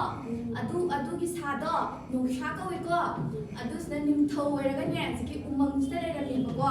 kamai taweda jiki nong sa je yamna su tanba adagi mabuk su yam phattaba hapa su yam saningba saneba aduda kamai taweda jiki nong sa se ne umang sida leiba sa mayamse noma gi mana ताला ताला saga दुतने अममम सिदला ओर कौरगा ने खमरा ओइना चाबा माने अममम जे कौरगा SIM चाबसने नोमनिने थेबागा सामसा जे थेबसे सामसा निको मागी पाली से तारे थेबादि खमरो खमदे थेबा हाइबदिने ngorga yamna phajaba managa do sumain taraga changna panba ai machin ga do maya ga do sumaina ani tang sumaina yamang puthokpa kerot kem saba sado khangbro macha pictru do Miss Rebecca. ho rebit tuni ko the bai se adu rebit sigi pali sin sigi na misle tare bako ada rebit se ai se chathok bigrani bako anu sa ne chathok bigrani sam kizare na khalle bako rebit sigi wakhal jida adu ne rebit se ma se kina no sa ji na tapna la e bako adu so ma sna basta ne ma sna ko kina raksa basta ma gi lambi se ne wa kha thina le ba wa se kha the ama se thina basta ne ku ha se ma ta ma chang na ne kai le chanu ne ni ki ni bako ling basta ne ising ku ha se ising lai da na ko yam lu ba ko ne ba aduna ising si raw basta ising da ma gi ma mi se theba se si theba si ma sa si ma mi se ising da ta basta ne ma se wa khala ma khalle ba kai wa khanu ma na khali se hore na da mis thar tor ki ko aji kai do patiya ti ko adai sila nong sa ji ma na sa ma sila e tapna sum la basta ne nong sa ji ma na si lo thok yo basta ne ma se theng du e ba ko theng ha ba di matam zani roktabado adu obagi ma se nong sa ji na matam zani rokke he theba na kai gi no matam zani rokje se nganda la awedra ai se na ma bani ne hai ba ko ane se ne no theba sina ne ki ki ru ta shin na ne ning thau ai se matam cha na di lak cha bani ba ko adu ne ning thau do ne sa ga yam sau ba ba ngan yam kan ba nong sa ma na ai se phar ga thambi ni ning thau ai se ning thau gi da mak ta lai ni na ne nong sa ji da hai jar ga ne ai se ning thau gi mak se yong na ba lak se ni hai ba ko aduga nong sa ji na kaya mu ya no matik ma gun lai ba nong sa no ne hai adu sa rebi ji na ne smai hai sin na le ba ko masin ti san na le ba ning thau haji ki nong sa do ning thau de ju he na chaw wi do adagi ma pang ga su ning thau de he na kalli hai ho wi adagi ning thau ga si ya ko se thau de da haji ki nong sa sin na hai sin na le ba ko adu ma hai sin na ba ji da haji ki nong sa ji ne ma di ning thau ni na le jare mi na usit tre ne sorry ba je ma jam sa wa ji ne adu ti kai le ho wi the ba nong sa ama atopa ai man ba do adu ga khana ru ge hai ba ko ada ini the ba sin ne ning thau pangak ta te stegi sum khaji khak chalaga le ho wi na hai ba ko adai sida nong sa je adu ti chasila on man sin la e ko sum ta ko sida sa gi wa se yo re wa se yo ba sida sma ha re ning thau tu si gua se si gi manung da ne nong sa chau ba kul la ga le ho ba ni ma na si manung sida ngat ning thau je ngai long ge pur la on ha rak pa ni ngon da na hai ba adai sida karai no ni na ne nong sa na sai gua da sma ta ye nge ba ko ꯌꯦꯡꯕꯁꯤꯗ ꯏꯁꯤꯡꯅꯤꯅꯅꯦ ꯍꯧꯖꯤꯛꯀꯤ ꯃꯁꯥꯒꯤ ꯃꯃꯤꯗꯣ ꯇꯥꯖꯔꯦꯕ ꯏꯁꯤꯡꯁꯤꯗ ꯑꯗꯨ ꯇꯥꯖꯕꯁꯤꯗ ꯃꯥ ꯅꯨꯡꯁꯥꯁꯤꯅ ꯉꯪꯉꯦꯕꯀꯣ ꯉꯪꯕꯁꯤꯗꯗꯤ ꯃꯥꯅ ꯃꯁꯥꯅ ꯉꯪꯖꯕꯗꯣ ꯑꯗꯣ ꯏꯁꯤꯡꯗꯨꯁꯨ ꯃꯁꯥꯒꯤ ꯃꯃꯤꯗꯣ ꯆꯞ ꯃꯥꯟꯅ ꯇꯥꯔꯕꯅꯤꯅ ꯉꯪꯖꯔꯦꯗꯅ ꯑꯗꯨ ꯉꯪꯖꯔꯛꯄꯗꯨꯗ ꯅꯨꯡꯁꯥꯁꯤꯗꯤ ꯑꯁ ꯑꯩꯉꯣꯟꯗ ꯎꯁꯤꯠꯇꯦꯅꯦ ꯑꯩꯉꯣꯟꯗꯒ ꯉꯪꯁꯤꯜꯂꯛꯏꯅꯦ ꯁꯤ ꯅꯨꯡꯁꯥꯁꯦꯅꯅꯦ ꯁꯥꯎꯅꯤꯡꯉꯦꯕꯀꯣ ꯁꯥꯎꯅꯤꯡꯕꯁꯤꯗ ꯊꯦꯕꯁꯤꯅꯅꯦ ꯃꯅꯥꯛꯇꯒꯤ ꯃꯇꯦꯡ ꯄꯥꯡꯁꯤꯜꯂꯦ ꯏꯅꯤꯡꯊꯧ ꯇꯨ ꯅꯨꯡꯁꯥꯁꯤꯅ ꯏꯅꯤꯡꯊꯧꯁꯦ ꯎꯁꯤꯠꯄꯤꯗ꯭ꯔꯦꯅ ꯍꯥꯏꯌꯦꯕꯀꯣ ꯑꯗꯨꯗꯤ ꯏꯅꯤꯡꯊꯧ ꯁꯤꯒꯤ ꯃꯅꯨꯡꯁꯤꯗ ꯆꯪꯉꯒ ꯈꯟꯅꯔꯨꯔꯣ ꯅꯨꯡꯁꯥ ꯑꯃꯗꯣ ꯍꯥꯠꯇꯣꯛꯎꯔꯣ ꯑꯗꯨꯒ ꯊꯣꯛꯂꯛꯑꯣꯅ ꯍꯥꯏꯌꯦꯕꯀꯣ ꯑꯗꯨ ꯅꯨꯡꯁꯥꯁꯦ ꯁꯥꯎꯕ ꯀꯩꯕ ꯆꯕꯨꯡꯂꯣꯛ ꯆꯣꯡꯊꯈ꯭ꯔꯦ ꯏꯁꯤꯡꯁꯤꯗ ꯆꯣꯡꯊꯈꯤꯕꯗꯒꯤꯗꯤ ꯉꯁꯥꯏꯒꯤꯗꯤ ꯒꯨꯍꯥꯅꯤꯅ ꯃꯥꯗꯤ ꯀꯥꯈꯠꯂꯛꯄꯁꯦ ꯉꯝꯗ꯭ꯔꯦ ꯀꯥꯈꯠꯂꯛꯄ ꯉꯝꯗ꯭ꯔꯕꯅꯤꯅ ꯃꯥꯗꯤ ꯃꯇꯣꯝꯗ ꯆꯥꯁꯨ ꯆꯥꯗ꯭ꯔꯦ ꯊꯛꯁꯨ ꯊꯛꯄꯁꯨ ꯐꯪꯗ꯭ꯔꯦ ꯏꯁꯤꯡ ꯃꯌꯥꯝꯗꯨꯅ ꯃꯥꯁꯦ ꯃꯌꯥꯝ ꯊꯛꯆꯤꯟꯖꯔꯒꯅꯦ ꯁꯤꯖꯈ꯭ꯔꯦ ꯃꯇꯣꯝꯗ ꯃꯥ ꯁꯤꯈ꯭ꯔꯕꯅꯤꯅꯅꯦ ꯉꯁꯥꯏꯒꯤ ꯎꯃꯪꯗꯣ ꯑꯗ ꯂꯩꯔꯤꯕ ꯁꯥ ꯃꯌꯥꯝꯗꯣ ꯂꯣꯏꯅ ꯍꯔꯥꯎꯔꯦ ꯑꯗꯨꯒ ꯊꯦꯕꯁꯤꯁꯨ ꯃꯁꯥ ꯀꯟꯖꯍꯧꯔꯦꯗꯅ ꯑꯗꯨꯒ ꯋꯥꯔꯤꯁꯦ ꯁ꯭ꯋꯥꯏꯗ ꯂꯣꯏꯁꯜꯂꯦꯀꯣ ꯑꯗꯨꯗ ꯋꯥꯔꯤꯁꯤꯗ ꯄꯤꯅꯤꯡꯉꯤꯕ ꯃꯣꯔꯦꯜꯁꯦ ꯅꯣꯏꯅ ꯀꯩ ꯀꯥꯟꯅꯕ ꯐꯪꯉꯤ ꯅꯣꯏ ꯈꯪꯕ꯭ꯔꯥ ꯈꯪꯗꯕ꯭ꯔꯥ? ꯈꯪꯉꯦ. ꯋꯥꯔꯤꯁꯤꯅ ꯍꯥꯏꯅꯤꯡꯉꯤꯁꯦ ꯑꯩ ꯃꯉꯥꯏꯔꯦ ꯑꯩꯁꯦ ꯌꯥꯝ ꯀꯜꯂꯕꯅꯤ ꯃꯌꯥꯝꯗꯒꯤ ꯍꯦꯜꯂꯕꯅꯤ ꯍꯥꯏꯗꯨꯅꯅꯦ ꯑꯩꯅ ꯃꯨꯛꯑꯒ ꯆꯠꯄꯁꯦ ꯌꯥꯗꯦꯕꯀꯣ ꯑꯗꯨꯒ ꯑꯩꯁꯦ ꯁꯣꯜꯂꯦ ꯑꯩꯁꯦ ꯈ꯭ꯋꯥꯏꯗꯒꯤ ꯁꯣꯜꯂꯦ ꯑꯩꯁꯦ ꯄꯤꯛꯇ꯭ꯔꯨ ꯄꯤꯛꯑꯦ ꯁꯣꯟꯖꯔꯦ ꯑꯩ ꯀꯩꯝ ꯇꯧꯕ ꯉꯝꯖꯔꯔꯣꯏ ꯍꯥꯏꯅꯅꯦ ꯂꯩꯊꯣꯛꯄꯁꯤꯁꯨ ꯐꯠꯇꯦꯕ ꯊꯕꯛ ꯑꯃ ꯇꯧꯕ ꯃꯇꯝꯗ ꯑꯩꯒꯤ ꯑꯋꯥꯕ ꯑꯃ ꯂꯥꯛꯄ ꯃꯇꯝꯗꯅꯦ ꯀꯩꯗꯧꯔꯒ ꯀꯃꯥꯏꯅ ꯀꯔꯤ ꯃꯤꯟꯁ ꯇꯧꯔꯒ ꯑꯩꯒꯤ ꯊꯋꯥꯏꯁꯦ ꯀꯟꯅꯤ ꯑꯋꯥꯕꯁꯤꯗꯒꯤ ꯀꯃꯥꯏꯅ ꯉꯥꯛꯊꯣꯛꯀꯅꯤ ꯍꯥꯏꯕꯁꯦ ꯋꯥꯈꯜꯁꯤꯗ ꯏꯁꯥꯅ ꯈꯟꯖꯒꯗꯕꯅꯦꯕ ꯑꯗꯨꯒ ꯃꯨꯟꯅ ꯋꯥꯈꯜ ꯈꯜꯂꯒ ꯊꯕꯛꯁꯦ ꯇꯧ ꯇꯥꯔꯒꯗꯤ ꯉꯁꯥꯏ ꯊꯦꯕꯗꯨꯅ ꯍꯤꯡꯍꯧꯕꯗꯣ ꯑꯗꯨꯃꯥꯏꯅ ꯏꯁꯥꯁꯨ ꯀꯟꯖꯕ ꯉꯝꯅꯤꯕ ꯅꯣꯏ ꯃꯤꯁꯅ ꯋꯥꯔꯤ ꯂꯤꯔꯤꯁꯦ ꯅꯨꯡꯉꯥꯏꯕ꯭ꯔꯥ ꯅꯨꯡꯉꯥꯏꯇꯕ꯭ꯔꯣ? ꯅꯨꯡꯉꯥꯏ. ꯑꯗꯨꯗꯤ ꯋꯥꯔꯤꯁꯦ ꯉꯁꯤꯁꯤꯗ ꯂꯣꯏꯁꯤꯜꯂꯁꯤꯀꯣ? ꯍꯣꯏ ꯃꯤꯁ. ꯃꯤꯁ ꯋꯥꯔꯤ ꯅꯨꯡꯉꯥꯏꯕ ꯑꯃꯒ ꯄꯨꯔꯒ ꯂꯥꯛꯀꯦ ꯑꯗꯨꯒ ꯍꯌꯦꯡ ꯑꯃꯨꯛ ꯂꯤꯕꯤꯒꯦꯀꯣ? ꯍꯣꯏ ꯃꯤꯁ.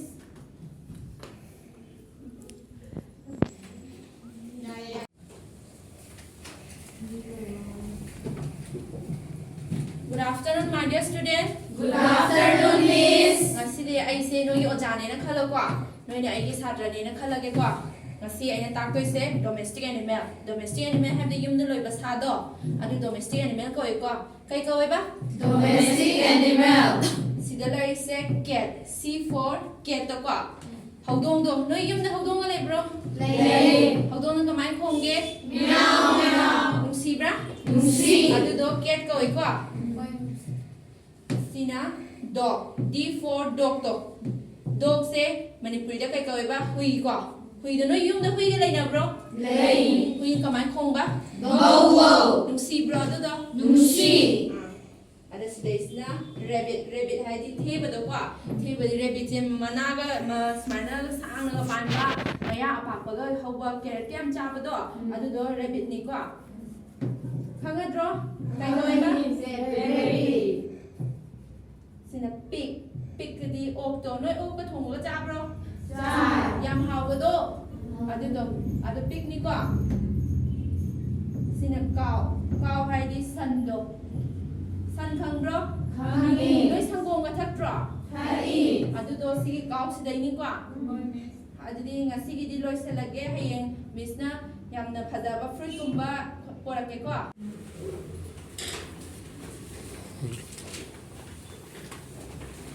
Good afternoon, Miss. Good afternoon. Sit down. Thank you, Miss. Jadi ahanbada drawing wana horasiko. Hoy, Miss.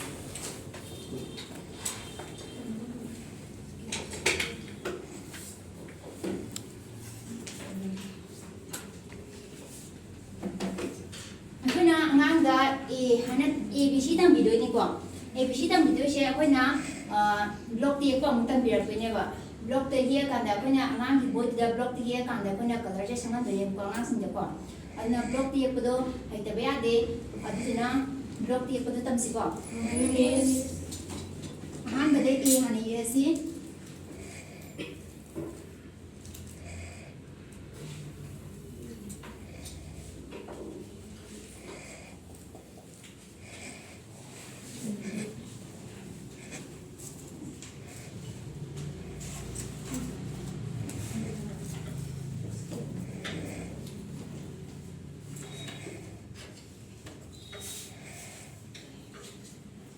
ꯁꯨꯃꯥꯏꯅ ꯌꯦꯛꯀꯗꯕ ꯑꯗꯨꯗꯨꯒ ꯃꯥꯒꯤ ꯔꯤꯄ꯭ꯔꯖꯦꯟ ꯑꯣꯕꯖꯦꯛ ꯄꯤꯒꯅꯤꯕꯀꯣ ꯑꯅꯤ ꯑꯣꯏꯅ ꯌꯦꯛꯁꯦꯕꯀꯣ ꯑꯍꯥꯟꯕꯗ ꯑꯩꯈꯣꯏꯅ ꯑꯦꯄꯜ ꯑꯃ ꯌꯦꯛꯑꯁꯤ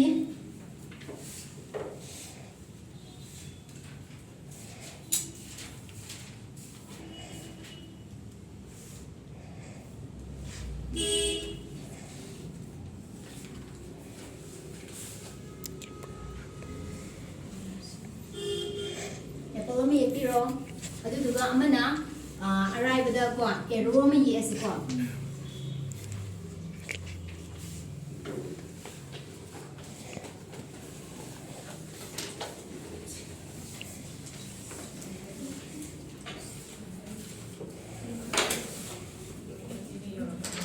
ꯁꯨꯃꯥꯏꯅ ꯑꯦꯔꯣ ꯑꯃ ꯌꯦꯛꯁꯤꯟꯕꯤꯔꯣ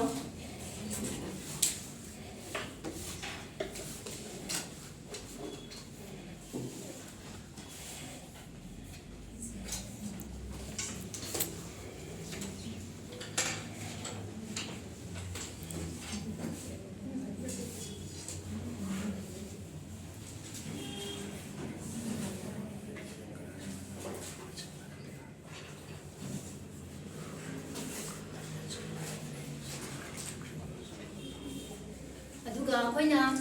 ꯄ꯭ꯂꯦꯒ꯭ꯔꯨꯞ ꯀꯨꯝꯕꯗꯗꯤꯀꯣ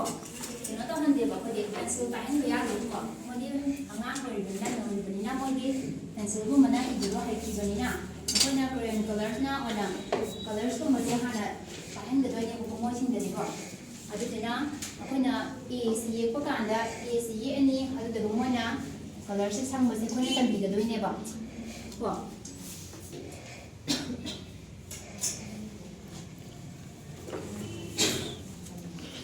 ꯑꯗꯨꯗꯤ ꯍꯧꯖꯤꯛ ꯗ꯭ꯔꯣꯌꯤꯡ ꯂꯣꯏꯈ꯭ꯔꯕꯅꯤꯅ ꯑꯥꯔꯠ ꯑꯦꯟ ꯀ꯭ꯔꯥꯐꯁꯦ ꯑꯃꯨꯛ ꯍꯧꯔꯁꯤꯀꯣ ꯑꯥꯔꯠ ꯑꯦꯟ ꯀ꯭ꯔꯥꯐꯁꯦ ꯑꯉꯥꯡꯁꯤꯡꯗꯗꯤ ꯌꯥꯝꯅ ꯃꯔꯨ ꯑꯣꯏꯀꯣ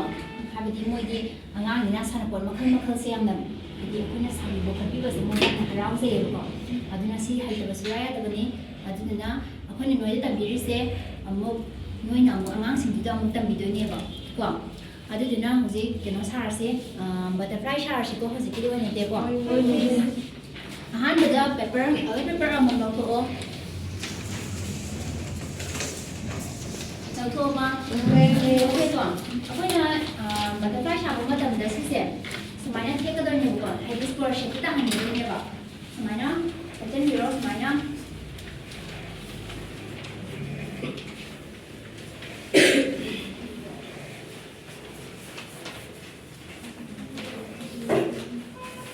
ꯊꯦꯛꯑꯕꯣ ꯊꯦꯛꯑꯦꯀꯣ ꯑꯗꯨꯗꯨꯒ ꯁꯤꯁꯦ ꯁꯨꯃꯥꯏꯅ ꯊꯦꯛꯆꯤꯟꯈ꯭ꯔ ꯁꯤꯒꯤ ꯑꯍꯦꯟꯕ ꯁꯔꯨꯛꯁꯦ ꯀꯛꯊꯠꯈꯤꯗꯣꯏꯅꯦꯕꯀꯣ ꯁꯤ ꯑꯍꯦꯟꯕ ꯁꯔꯨꯛꯁꯦ ꯀꯛꯊꯠꯄꯤꯔꯣꯅꯦ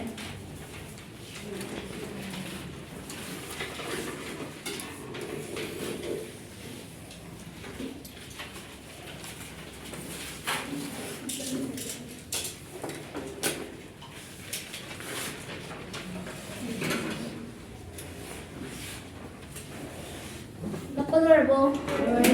ꯂꯣꯏꯔꯦꯀꯣ ꯑꯩꯈꯣꯏꯅ ꯁꯨꯃꯥꯏꯅ ꯌꯦꯡꯕ ꯀꯥꯟꯗ ꯁꯤꯁꯦ ꯇ꯭ꯔꯥꯏꯡꯒꯜ ꯁꯦꯞ ꯃꯥꯜꯂꯤꯀꯣ ꯑꯗꯣ ꯁꯤꯁꯦ ꯁꯨꯃꯥꯏꯅ ꯑꯃ ꯊꯨꯞꯈ꯭ꯔꯦꯗꯀꯣ ꯁꯣꯝ ꯅꯥꯀꯟꯗ ꯑꯃꯨꯛꯁꯨ ꯊꯨꯞꯄꯤꯌꯣꯕ ꯁꯤꯁꯦ ꯁꯨꯃꯥꯏꯅ ꯑꯃꯨꯛ ꯊꯨꯞꯄꯤꯌꯣꯕꯀꯣ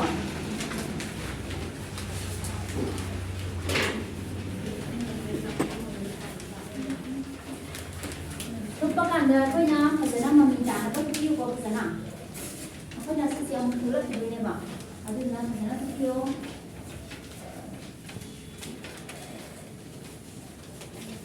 ꯊꯨꯞꯅꯔꯕꯣ ꯑꯗꯨꯒ ꯁꯤꯒꯤ ꯁꯨꯃꯥꯏꯅ ꯇꯥꯔꯝꯃꯅꯤ ꯌꯦꯡꯕ ꯀꯥꯟꯗ ꯁꯨꯃꯥꯏꯅ ꯇꯥꯔꯝꯃꯅꯤꯀꯣ ꯑꯗꯨꯗꯣ ꯁꯤꯁꯦ ꯁꯨꯃꯥꯏꯅ ꯊꯨꯞꯀꯗꯣꯏꯕ ꯈꯪꯒꯗ꯭ꯔꯣ ꯁꯨꯃꯥꯏꯅ ꯑꯃꯨꯛ ꯊꯨꯞꯄꯤꯔꯣ ꯃꯌꯥꯏꯗꯀꯣ ꯁꯣꯝ ꯅꯥꯀꯟꯒꯤꯁꯨ ꯑꯃꯨꯛ ꯆꯞ ꯃꯥꯟꯅꯅ ꯑꯃꯨꯛ ꯊꯨꯞꯄꯤꯔꯣ ꯁꯨꯃꯥꯏꯅ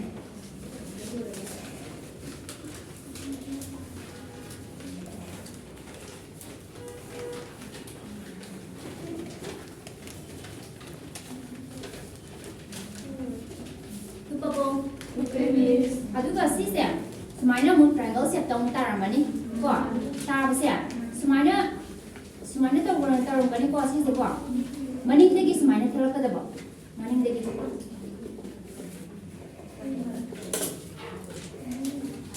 ꯃꯅꯤꯡꯗꯒꯤ ꯊꯣꯛꯄꯤꯔꯛꯑꯣ ꯁꯨꯃꯥꯏꯅ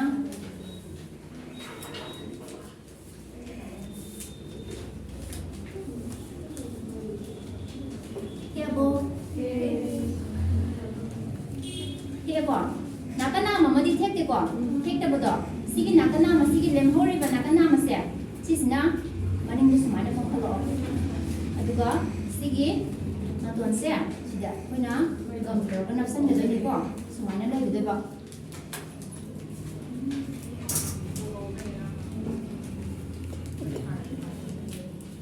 Ante no mandi sana tao.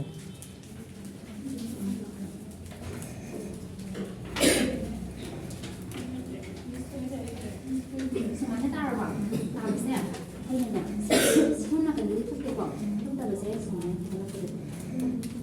kita lah tanda, kan nasi kita makan sih, ya, semuanya kira, semuanya lagi drum, lagi bersih, semuanya mesti semuanya, lagi apa, lagi juga, sudah sudah semuanya, kita kamera nak terus semuanya. Kok. Jangan tahu dong. Maning dari soalnya tak. Maning dari soalnya.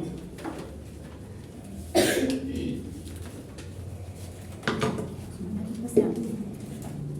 Akan nama beli tu tengok. Kita besar. Semuanya kita tengok.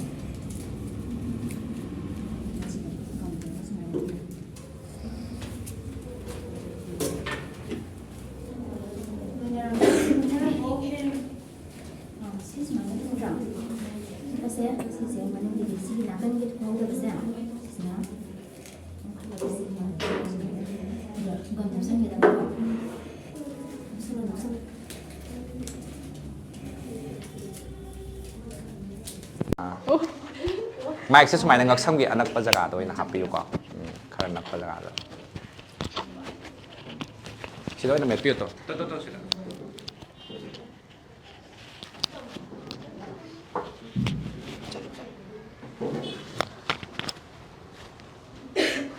ngam tang hai bio ahan bada intro tang matiem tang tau bio ai gi ming moirang themira khrai dagi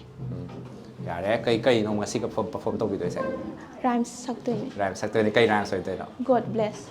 God bless okay hora se mayam yarabo yare okay 1 2 3 start God bless mommy God bless mommy, daddy too daddy too. God bless me and God bless me and God bless you God bless you. God bless everyone God bless everyone. God bless everyone God bless everyone. amuka hause hojik to ai am pen de amma de ten man gre amuka tau ai maning last chap cha ne halo select pada maning ge performer sing so happy som yeng han ja ge tau de amuka hause ko ready 1 2 3 start God bless mommy God bless mommy, daddy too daddy too. God bless me and God bless me and God bless you God bless you. God bless everyone God bless everyone. God bless everyone God bless everyone. God bless Nawa Shindamkon hai ba ha pa de yam nai ga da mathang ge performer amuk alak piro mic pass tau biro kai oi ni kai matang oi ni principal am tang intro tang tau bio ma sa tang kai oi de no do yam nuai nga si thoram se mamang da khoina nam gi ba program sing yam khena ba ma le du ga khoina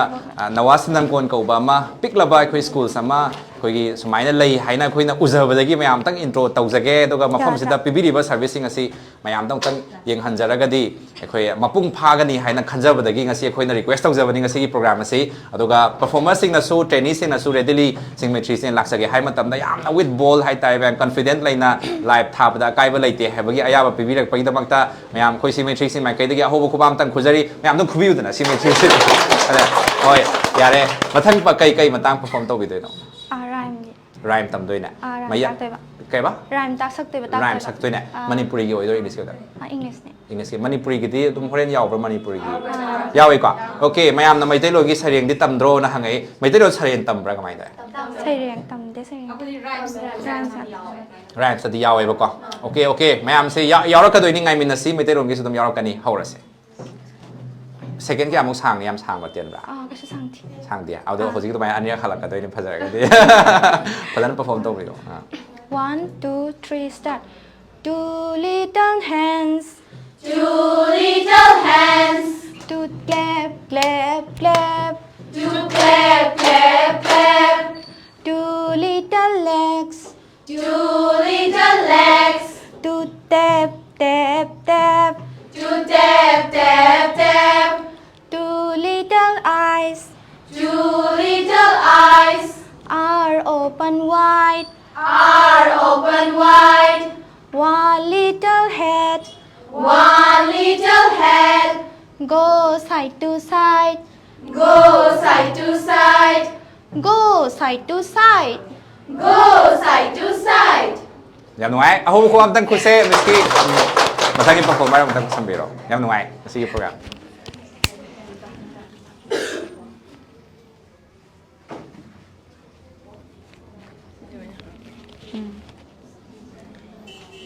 ฮันดักกี้ performer สิดีแม่งขังเป๊กขังมัวหังกับมันนี่หังใหญ่กว่าแต่ใช้ performer ก็เดี๋ยวคุยว่าหังเดียวไม่เอาหนูขลุ่มมันนี่ว่าหังกับมันนี่ซิงไม่ทริกซี่ว่าหังกับมันนี่หังกันอย่างงี้ไงหังกันเดียวว่าหังหลักจากกี่มาทั้ง performer สิ่งดีปากปีกันโดน perform ตัวบิวฮันนะก็อยู่มาตั้งตัวบิวนี้ I say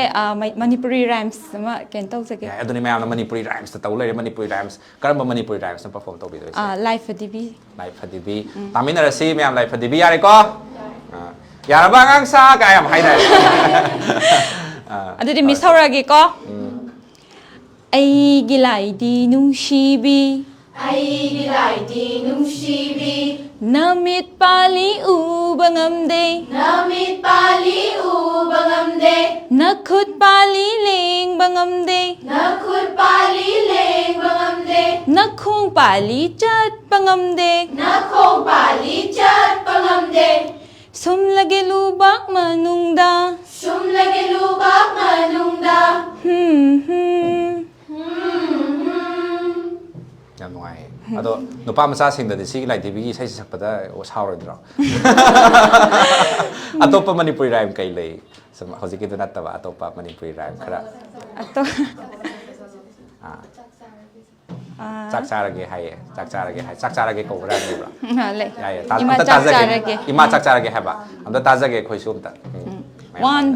3 start อิมาจักจาระเก Ima jak charage, school จัดปะเทงละนี่ school zat pateng lani, บาบาฟีโรนเซตปีโร baba firo set piro, กะกาเวลากละนี่ kakabela ani, assembly โดนังเฮาดราดี assembly do nang haudradi, นาไปบะตาระนี่ na pai batarani, ลาลาลาลาลาลา la la la la la la. จำได้ไหมอ่ะตัวว่าหังกำตั้งหลักสักเกย์กว่ามารู้นะที่ที่มันนี่พูดละเซinstitution ไม่อ้ำเลยสมัยนั้น training ปีบีบ่ะอ่ะตัวมาพัมสิดานาวาสินดำคนสิดาการีกิตมักตะหลักปีรีโนนาวาสินดำคนสิบูมีสิบูสุดเด่นสิ่งจะปิกก็สุดทันเลยสิอ่ะตัวผสมไม่อ้ำเลยอย่างนี้ให้นะคันเลยสิจันเลยให้ตาเลยอ่ะตัวมาตัวกระนั้นมาพัมสิดา training โลบหลักปีรีเซตั้งให้ไปอยู่ควายมารู้อ่ะค่อยกี่ training institute เลยบิสามหลักปกี้มันสามนุ่งไงแบบนั้นเนี่ยค่อยน่ะ college นุ่งก็ตั้มมาสิก็ค่อยตั้มมีบริษัทcollege ตั้มจะรีตั้มนะดุมมาตั้มเสค่อยกี่กันว่าเสปุ่งเสตะเรียนอายุกี่ตะเรียนมาขายได้กี่น่ะมาเป็นมาขายพงเนี่ยปก็ดูดูนะค่อยเดา college นุ่งจัดนิ่งบ่ไอ้นักไอ้ตาเรซุ่ม evening เดาทับกจัดนิ่งบ่เดี๋ยว college college ตะใกล้เดาไปเสค่อยน่ะ college ตรงนะสิดาค่อยน่ะตั้มบกี้คุณดงจับไปเส extra knowledge ที่บ้าน knowledge นั่นจ้าคุณดงจับไปไปเสสินะมารก็กันลักษณะนี้ค่อยอ่ะตัวยุ่มตะกันดีค่อยextra ไว้นะสมงานสิ่งสิ่งไล่ใกล้กี่ไว้บางงานสิ่งสู้ดมติชันก็มาตัวบุคคลปกติตัวบราตัวเสโอเคอ่ะดูสิครับนุ่งไงก็ดูก็มาพัมสิดานาวาสินดันคนสิดาลาอาก็ตั้มบกี้นุ่งไงบ่ให้ตาเร่ collect ไม่อามา friend ไม่อามา miss ไม่อา ꯑꯃꯁꯨ ꯂꯣꯏ ꯂꯩꯔꯦꯀꯣ ꯑꯗꯣ ꯃꯌꯥꯝꯁꯤꯒ ꯄꯨꯟꯅ ꯑꯩꯈꯣꯏꯒꯤ ꯅꯋꯥ ꯁꯤꯟꯗꯝꯀꯣꯟꯁꯤꯗ ꯉꯁꯥꯏꯒꯤ 6 months course ꯅꯦ ꯍꯥꯏ ꯇꯝꯕꯤꯔꯤꯁꯦ 6 months course ꯁꯤ ꯇꯝꯕꯒꯤ ꯅꯨꯡꯉꯥꯏꯕꯁꯦ ꯑꯩꯈꯣꯏ ꯁꯤꯡꯃꯩꯇ꯭ꯔꯤꯁꯤ ꯌꯦꯡꯕꯤꯔꯤꯕ ꯏꯆꯤꯜ ꯏꯅꯥꯎ ꯃꯌꯥꯝꯁꯦ ꯑꯝꯇꯪ ꯁꯦꯌꯔ ꯇꯧꯕꯤꯌꯣ ꯀꯔꯤ ꯑꯍꯦꯟꯕ ꯑꯦꯛꯁꯥꯏꯠꯃꯦꯟ ꯈꯇꯪ ꯍꯥꯏꯕꯤꯌꯨꯅꯦ ꯑꯩꯈꯣꯏꯒꯤ ꯅꯋꯥ ꯁꯤꯟꯗꯝꯀꯣꯟꯁꯤꯗ ꯇꯝꯕꯒꯤ ꯅꯨꯡꯉꯥꯏꯕꯁꯦ ꯑꯩꯈꯣꯏꯅ ꯀꯩ ꯍꯥꯏꯇꯥꯔꯦ ꯑꯩꯈꯣꯏꯅ ꯄꯤꯛꯏꯉꯩꯗ ꯑꯩꯈꯣꯏꯅ A B C ꯃꯁꯦ ꯑꯩꯈꯣꯏꯁꯦ ꯃꯌꯦꯛꯇꯤ ꯑꯩꯈꯣꯏꯁꯦ ꯈꯪꯉꯦꯕ ꯑꯗꯨꯗ ꯀꯃꯥꯏꯅ ꯏꯒꯅꯤ ꯍꯥꯏꯕꯁꯦ ꯑꯩꯈꯣꯏꯐꯧꯗ ꯑꯩꯈꯣꯏꯒꯤ ꯖꯦꯅꯦꯔꯦꯁꯟꯁꯤꯐꯧꯗ ꯑꯩꯈꯣꯏꯒꯤ ꯑꯣꯖꯥꯁꯤꯡꯁꯤꯅ ꯇꯥꯛꯄꯤꯔꯛꯇꯦꯕꯀꯣ ꯑꯗꯨꯗ ꯑꯩꯈꯣꯏꯒꯤ ꯁꯤꯒꯤ ꯏꯟꯁꯇꯤꯇ꯭ꯌꯨꯠꯁꯤꯗ ꯍꯦꯛ ꯂꯥꯛꯄꯗꯒꯤꯀꯣ Aꯁꯦ ꯀꯃꯥꯏꯅ ꯏꯒꯅꯤ ꯍꯥꯏꯕꯁꯦ ꯃꯥꯒꯤ ꯐꯣꯔꯃꯦꯠꯁꯤ ꯁꯤꯐꯧꯗ ꯐꯖꯅ ꯑꯩꯈꯣꯏꯗ ꯇꯥꯛꯑꯦꯕ ꯁ꯭ꯇꯦꯞ ꯕꯥꯏ ꯁ꯭ꯇꯦꯞ ꯂꯩ ꯑꯩꯈꯣꯏꯒꯤ ꯃꯅꯤꯄꯨꯔꯤꯗ ꯑꯣꯏꯔꯣ ꯑꯗꯩꯗꯤ ꯍꯤꯟꯗꯤꯒꯤꯕꯨ ꯑꯣꯏꯔꯣ ꯀꯣꯛ ꯁꯝ ꯂꯥꯏꯒꯁꯦ ꯑꯩꯈꯣꯏ ꯄꯪꯏꯗ ꯏꯕ ꯑꯩꯈꯣꯏꯗꯤ ꯑꯗꯨꯝ ꯑꯩꯈꯣꯏꯅ ꯇꯝꯃꯛꯄ ꯃꯇꯝꯗ ꯑꯩꯈꯣꯏꯗꯤ ꯑꯗꯨꯝ ꯄꯪꯏꯗ ꯑꯗꯨꯝ ꯍꯥꯏꯕꯗꯤ ꯃꯌꯦꯛꯇꯣ ꯃꯥꯟꯅꯕ ꯌꯦꯛꯄꯗꯣ ꯑꯗꯨꯕꯨꯗꯤ ꯍꯩꯌꯦꯕ ꯑꯗꯨꯃꯥꯏꯅ ꯄꯨꯜꯂꯞꯅ ꯌꯦꯛꯑꯦ ꯑꯗꯣ ꯍꯧꯖꯤꯛꯇꯤꯀꯣ ꯑꯩꯈꯣꯏꯒꯤ ꯁꯤ ꯏꯟꯁꯇꯤꯇ꯭ꯌꯨꯠꯁꯤꯗꯗꯤ ꯐꯖꯅ ꯃꯥꯗꯤ ꯁ꯭ꯇꯦꯞ ꯕꯥꯏ ꯁ꯭ꯇꯦꯞꯁꯦ ꯇꯥꯛꯑꯒ ꯇꯧꯕꯁꯦ ꯑꯗꯣ ꯃꯔꯨꯑꯣꯏꯅ ꯑꯩꯈꯣꯏꯒꯤ ꯖꯦꯅꯦꯔꯦꯁꯟ ꯍꯥꯏꯇꯥꯔꯦ ꯑꯗꯣ ꯃꯔꯨꯑꯣꯏꯅ ꯃꯩꯇꯩ ꯃꯌꯦꯛ ꯈꯪꯗꯕꯁꯤꯡꯁꯤꯒꯤ ꯃꯃꯥ ꯃꯄꯥ ꯑꯣꯏꯔꯒ ꯃꯩꯇꯩ ꯃꯌꯦꯛ ꯈꯪꯗꯗꯅ ꯑꯉꯥꯡꯁꯤꯡꯁꯤ ꯑꯩꯈꯣꯏꯒꯤ ꯇꯥꯛꯄꯤꯕ ꯇꯝꯕꯤꯕꯗ ꯄ꯭ꯔꯣꯕ꯭ꯂꯦꯝ ꯂꯩꯕꯁꯤꯡ ꯌꯥꯝꯅ ꯊꯦꯡꯅꯔꯤ ꯍꯥꯏꯇꯥꯔꯦ ꯃꯩꯇꯩ ꯃꯌꯦꯛꯁꯦ ꯃꯩꯇꯩ ꯃꯌꯦꯛꯀꯤꯁꯨ ꯑꯗꯨꯝ ꯁ꯭ꯇꯤꯜ ꯀ꯭ꯂꯥꯁ ꯑꯗꯨꯝ ꯄꯤꯕꯤꯕ꯭ꯔꯣ ꯑꯣꯖꯥꯁꯤꯡꯁꯤꯅ ꯀꯔꯤꯒꯨꯝꯕ ꯃꯩꯇꯩ ꯃꯌꯦꯛ ꯍꯩꯇꯅ ꯂꯥꯛꯇꯥꯔꯒꯁꯨ ꯃꯐꯝꯁꯤꯗ ꯇꯥꯛꯄꯤꯔꯤꯕ ꯃꯩꯇꯩ ꯃꯌꯦꯛꯁꯤꯅ ꯑꯗꯨꯝ ꯃꯣꯔ ꯗꯦꯟ ꯑꯦꯅꯐ ꯑꯣꯏꯕ꯭ꯔꯥ ꯀꯃꯥꯏꯅ ꯇꯧꯋꯤ ꯑꯗꯨꯝ ꯑꯣꯏꯌꯦꯅ ꯍꯥꯏꯖꯅꯤꯡꯉꯦ ꯍꯥꯏꯕꯗꯤ ꯑꯩꯈꯣꯏꯒꯤ ꯅꯋꯥ ꯁꯤꯟꯗꯝꯀꯣꯟꯁꯤꯗꯀꯣ ꯂꯥꯛꯄꯨ ꯂꯥꯛꯄ ꯃꯩꯇꯩ ꯃꯌꯦꯛ ꯊꯣꯛ ꯄꯥꯕ ꯏꯕ ꯍꯩꯇꯕꯁꯤꯡꯁꯦ ꯌꯥꯝꯅ ꯂꯥꯏꯅ ꯐꯖꯅ ꯇ꯭ꯔꯦꯟꯁꯦ ꯇꯧꯕꯅꯤꯅꯀꯣ ꯑꯗꯨꯝ ꯂꯣꯏꯅꯃꯛ ꯄꯥꯕ ꯊꯣꯛꯑꯒ ꯂꯣꯏꯅꯃꯛ ꯀꯩꯅꯣ ꯇꯧꯋꯦ ꯂꯣꯏꯌꯦ ꯑꯩꯈꯣꯏ ꯀꯩꯅꯣ ꯑꯗꯣ ꯀꯣꯔꯁꯁꯦ ꯀꯩꯅꯣꯒꯨꯝꯕꯁꯨ ꯑꯩꯈꯣꯏꯅ ꯁꯨꯝ ꯇꯥꯖꯕꯗ ꯍꯤꯟꯗꯤꯒꯥꯏꯁꯨ ꯑꯗꯨꯝ ꯇꯝꯕꯤ ꯍꯥꯏ ꯕꯦꯁꯤꯛ ꯑꯣꯏꯕ ꯍꯤꯟꯗꯤꯁꯦ ꯕꯦꯁꯤꯛ ꯑꯣꯏꯅ ꯂꯣꯏꯅꯃꯛ ꯇꯝꯃꯦ ꯑꯗꯨꯒ ꯁ꯭ꯄꯣꯀꯟ ꯏꯪꯂꯤꯁꯀꯁꯨ ꯑꯗꯨꯝ ꯇꯥꯛꯄꯤꯕ꯭ꯔꯥ ꯑꯣꯖꯥꯒ ꯂꯩꯕ꯭ꯔꯥ ꯁ꯭ꯄꯣꯀꯟ ꯏꯪꯂꯤꯁꯀꯤ ꯂꯩꯌꯦ ꯀꯃꯥꯏꯅ ꯇꯧꯋꯤ ꯑꯣꯀꯦ ꯐꯦꯁꯤलिꯇꯤꯁꯦ ꯂꯣꯏ ꯁꯨ ꯂꯩꯔꯦ ꯃꯊꯪꯒꯤ ꯄꯔꯐꯣꯔꯃꯔ ꯑꯃꯨꯛꯇꯪ ꯂꯥꯛꯄꯤꯔꯣ ꯑꯩ ꯃꯊꯪꯒꯤ ꯄꯔꯐꯣꯔꯃꯔꯗ ꯑꯃꯨꯛꯇꯪ ꯂꯥꯛꯆꯈꯤꯒꯦ ꯀꯔꯤ ꯋꯥꯍꯪ ꯄꯥꯎꯍꯪ ꯇꯧꯕ ꯌꯥꯕ ꯍꯥꯏꯕꯗꯨꯁꯨ ꯃꯥꯏ ꯄꯔꯐꯣꯔꯃꯦꯟꯁꯀꯤ ꯃꯇꯨꯡ ꯏꯟꯅ ꯍꯥꯏꯐꯦꯠ ꯁꯨꯝ ꯌꯦꯡꯃꯤꯟꯅꯁꯤ ꯀꯔꯤ ꯄꯔꯐꯣꯔꯝ ꯇꯧꯔꯛꯀꯗꯣꯏꯅꯣ ꯍꯥꯏꯕꯗꯨꯁꯨ ꯃꯌꯥꯝ ꯃꯤꯠꯌꯦꯡ ꯇꯥꯃꯤꯟꯅꯁꯤ ꯁꯦꯌꯔ ꯇꯧꯕꯤꯔꯝꯃꯣ ꯁꯤ ꯃꯦꯇ꯭ꯔꯤꯛꯁꯤ ꯄ꯭ꯔꯣꯒ꯭ꯔꯥꯝꯗ ꯉꯁꯤ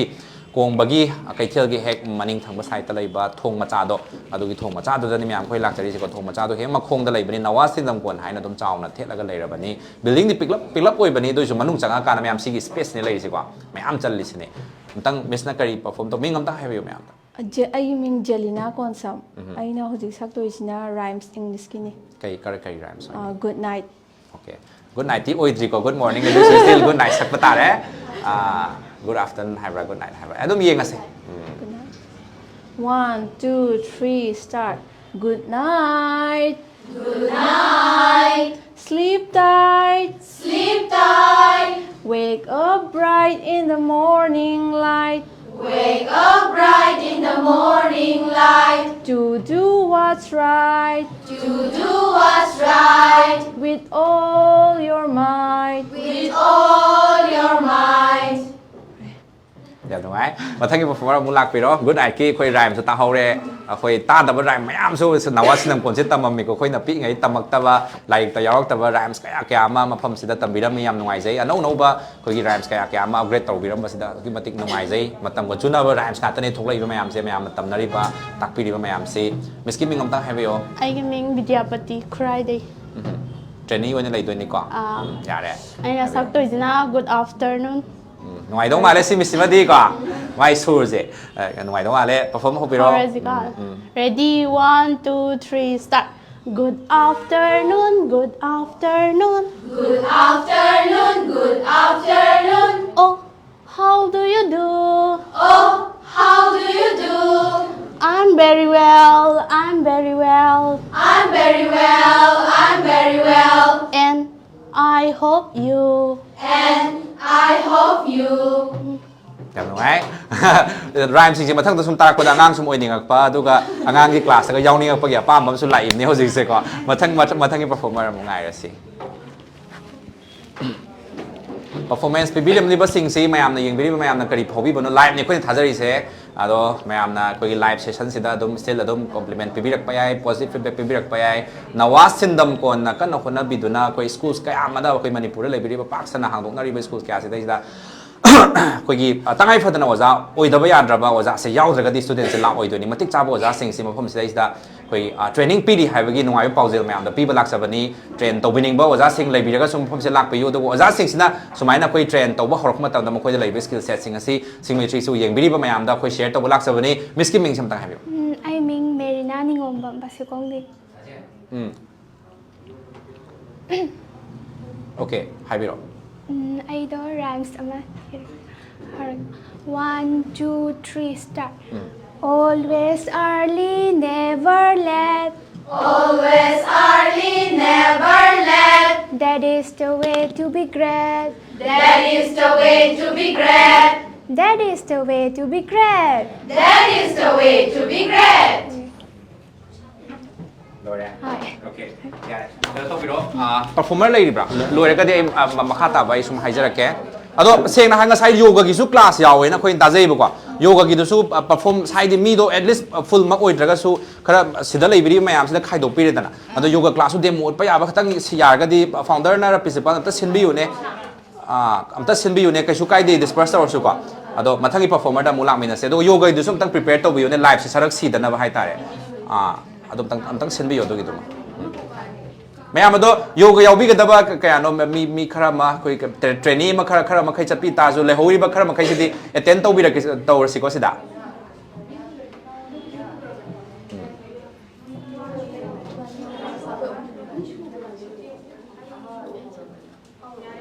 อย่าละปะเรามิสนับตั้งไฮวิโรอ่างสายาระบราแกมตั้งวิโรเนี่ยไฮดีสเตียสตบุก้าเขาดีอ่างร้อยโอ้ยรำนี่ก็เสียเลยมิสนัทเรก็ไฮดีชิกิพัมพักทักษิตบุก้ากีตาร์ก็ดีโอซากิสินพัมจะไปครับเนี่ยว่าตัวน่ะอ่างสายาระบรานำตั้งไฮวิโรเนี่ยอ่างสายาระบราอะดูดิฮาวราซิโก้ 1, 2, 3, start. Pockets are for lollipop, lollipop, lollipop. Pockets are for lollipop, lollipop, lollipop. Silver pepper spinning top, spinning top, spinning top. Silver pepper spinning top, spinning top, spinning top. Pockets are for pocket money, not for keeping. Pockets are for pocket money, not for keeping. Bread and honey. Bread and honey. ยังไงตำบุตำยังไงมาทั้งกี่ทีไอชุดสักยาวแล้วนี่มาทั้ง performance เลยไปรีบรับ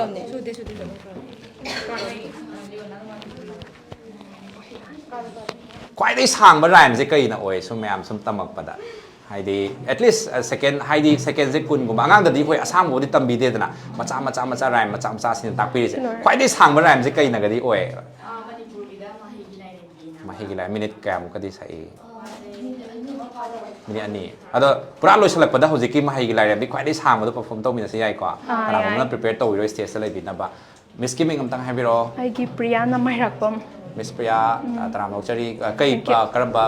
มณีปุรีเนี่ยไอ้มณีปุรีโอเคมณีปุรีแรมสมุลากันด้วยก็ไม่ยามยังบิริบไม่ยามนั่นสมณีปุรีแรมเสียไม่ยาม interest ทำอะไรบิบมาเลยอะตัวอีโรดโอยปนินะก็อีมาโรดโอยปนินุ่งชุนไงตาบดสวยขโมยเด็ดตัดตัวอีกนะใกล้แรมสวยตัวนุ่งสิทธิ์ลีนุ่งสิทธิ์ลีให้บรามเสียมยามโฮมินเนอร์เสียมยามยาบิระบาไอให้บิวเนี่ยอ่างสาเรดีเลยบิระบาเดี๋ยวหน่อยอ่างสาเรดีเลยระบาไอ้คนใจดูไปก็ใจดูไปใจใกล้จะถึงใจดูไปบิวอันนี้มิสเท่าไรกีตาร์ก็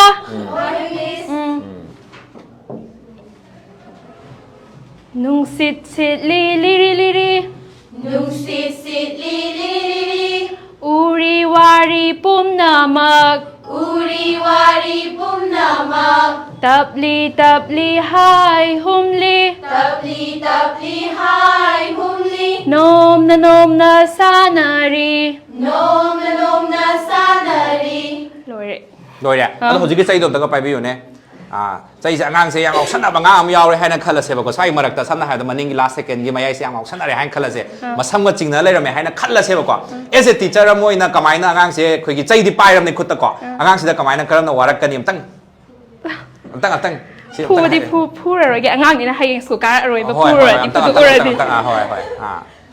ไปบ้านนี่ก็ดอร์มีนะเขาสิกิดอ่างอย่างเราบินนี่เราสิกิดให้ดีส้มนั่นมีสายอินทงนั่นบิดเพราะ anyway มาโอ้ยให้นักขัดเสียบอกว่า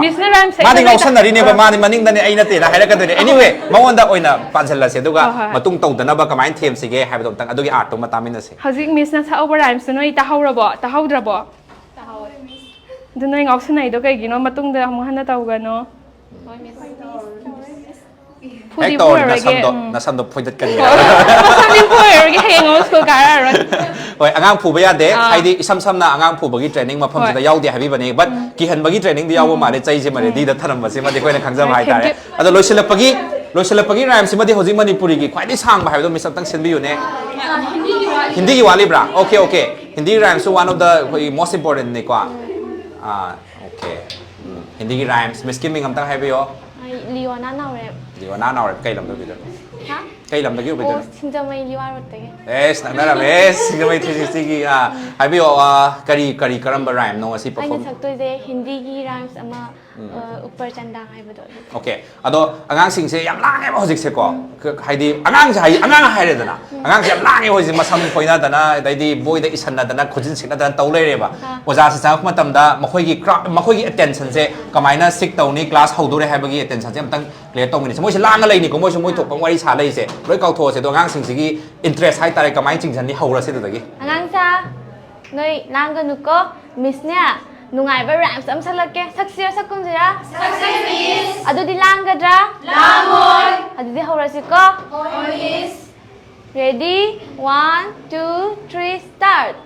upar chanda gol gol Upar chanda gol gol. niche dharti gol gol Niche dharti gol gol. mummy ki roti gol gol Mummy ki roti gol gol. papa ki paisa gol gol Papa ki paisa gol gol. हम भी गोल तुम भी गोल हम भी गोल तुम भी गोल. सारे दुनिया गोल गोल सारे दुनिया गोल गोल. yam nungai hindi gi su rhyme yaw me yam nungai de haidi mapung phare hai tare koi takpiri ba tambiri ba mayam sing si duga loisalak pagi hojiki khwaidagi sang rhyme haibdo misam tang khwaidagi sang rhyme do perform to miner se du mathak ki ngasai gi the wahang pa hong khara su hangning ba khara su leiri founder ga loinana mayam mafam sida khoi gi khwaidagi sang rhyme ama present to hanjagi atai tai di angang sing gi oiba khoi gi learning da yam ten ba hai se dum adum akhang hai sing na su miss aten rhyme sing recommend to biram dong ma le angang sing learn to ri benina da asang ba rhyme khwai dai sang ba rhyme se khoi request ta mayam perform to mina ga dore mayam loi phau ba yeng mina si share to biramo symmetry sin Nawa Shindamkon haina khoi teachers training institute si ta mayam laksari bani mayam phom se lak pi matam da su offer pi han jage offer je laudi lak thotri ko foreign founder ga to go offer nam da live ta ha ga I to han ge ba ko offer je nam da pi han ge ba na khoi di offer am da phangam roi ne da handak ki si di offer phangan doi ne na khoi offer na symmetry si video da yaw ga lifetime gi ba memory ma khoi na create to ngam jari se si oi ga doi ba na khoi offer na miss kai no hoji ki khwai sang ba mahai gi lai rembi mahi gi lai rembi sakminar si ko adudi sa si ko yare ko sa ta ro si ko ai ko angang sing siam lang em tang ka dom tang to biu control tang to biu kan ta ro se sina aroi ba hai di kan ni ko rams ke aroi ba ne si lo ra ko mo yoga mood ka doi ne ba ko aduna lang gum je samana na to mi ra si se se 1 2 3 mahai gi lai rembi imao Mahai gi lai rembi imao. Kurum jari na cha singna Kurum jari na cha singna. hanna hanna kurum jai Hana hana kurum jai. budi lau sing pina biu Budi lau sing pina biu. i hai i sing hai han biu I hai i sing hai han biu. sao ba sare pharaga Chau basare faraga. i hai i sing hai raga I hai i sing hai raga. aphaba mi bu oi jage Afaba mi bu oi jage. mithoi mi hen oi jage Mi thoi mi hen oi jage. aphaba mi bu oi jage Afaba mi bu oi jage. mithoi mi hen oi jage Mi thoi mi hen oi jage. mahai gi lai ren bi imao Mahai gi lai rembi imao. kurum jari na cha singna Kurum jari na cha singna. hanna hanna kurum jai Hana hana kurum jai. jam ngai mahi gi lai rembi su ta ba phangjare ado miss angang sing sida ngasai gi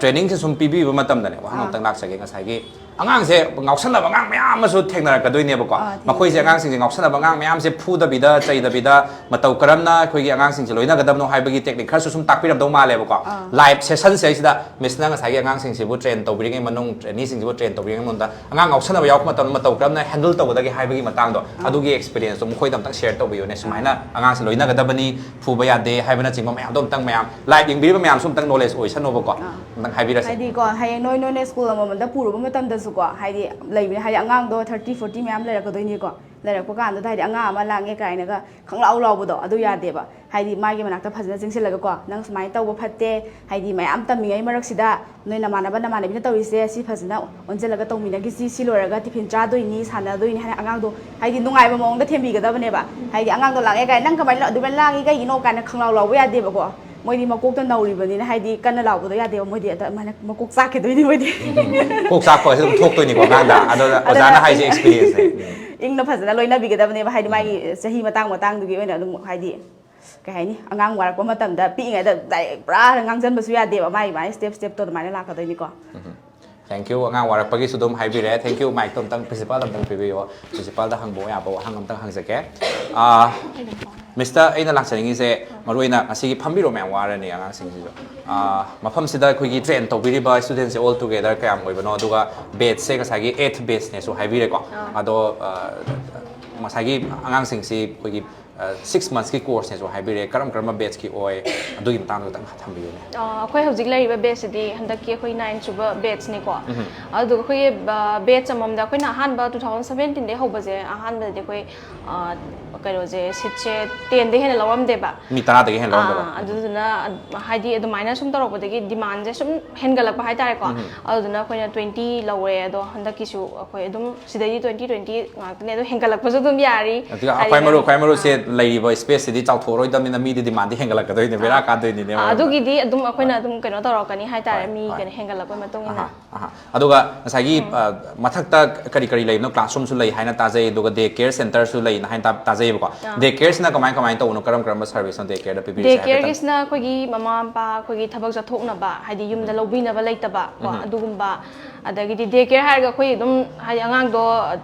kaino toroga thamba khaktang nta ba haidare moida dum khoi gi haurak pagi hai tare ko haurak pagi khoi lai lai su adagi di kamai school do haidi kaino torok na ba hayeng moina si day care lai maga moina pre school haurak pa se si da ngam na ba gi kaino su dum Maroina day care su angang si mem la anga doi kai no sumna kanda kongba makhan nan dai ba kai gi mayam office na ba mayam pham thada bi ram ba yare sumna kan gi imphal is sumna kan gi andorom dai lak po ita sum pham je drop to bi ram ba yare pick up to doi ni ko adu wang khairom dagi porom palom dagi area sit mayai junction oi ba hai cha ba si kongba gi junction si da oi bi ba ni na yam ngai jai khoi yoga gi class so krom na kan to yoga class na mathak to oi de ba ado hojik haipet yeng min na ro se yai so da dum lak bi ro yai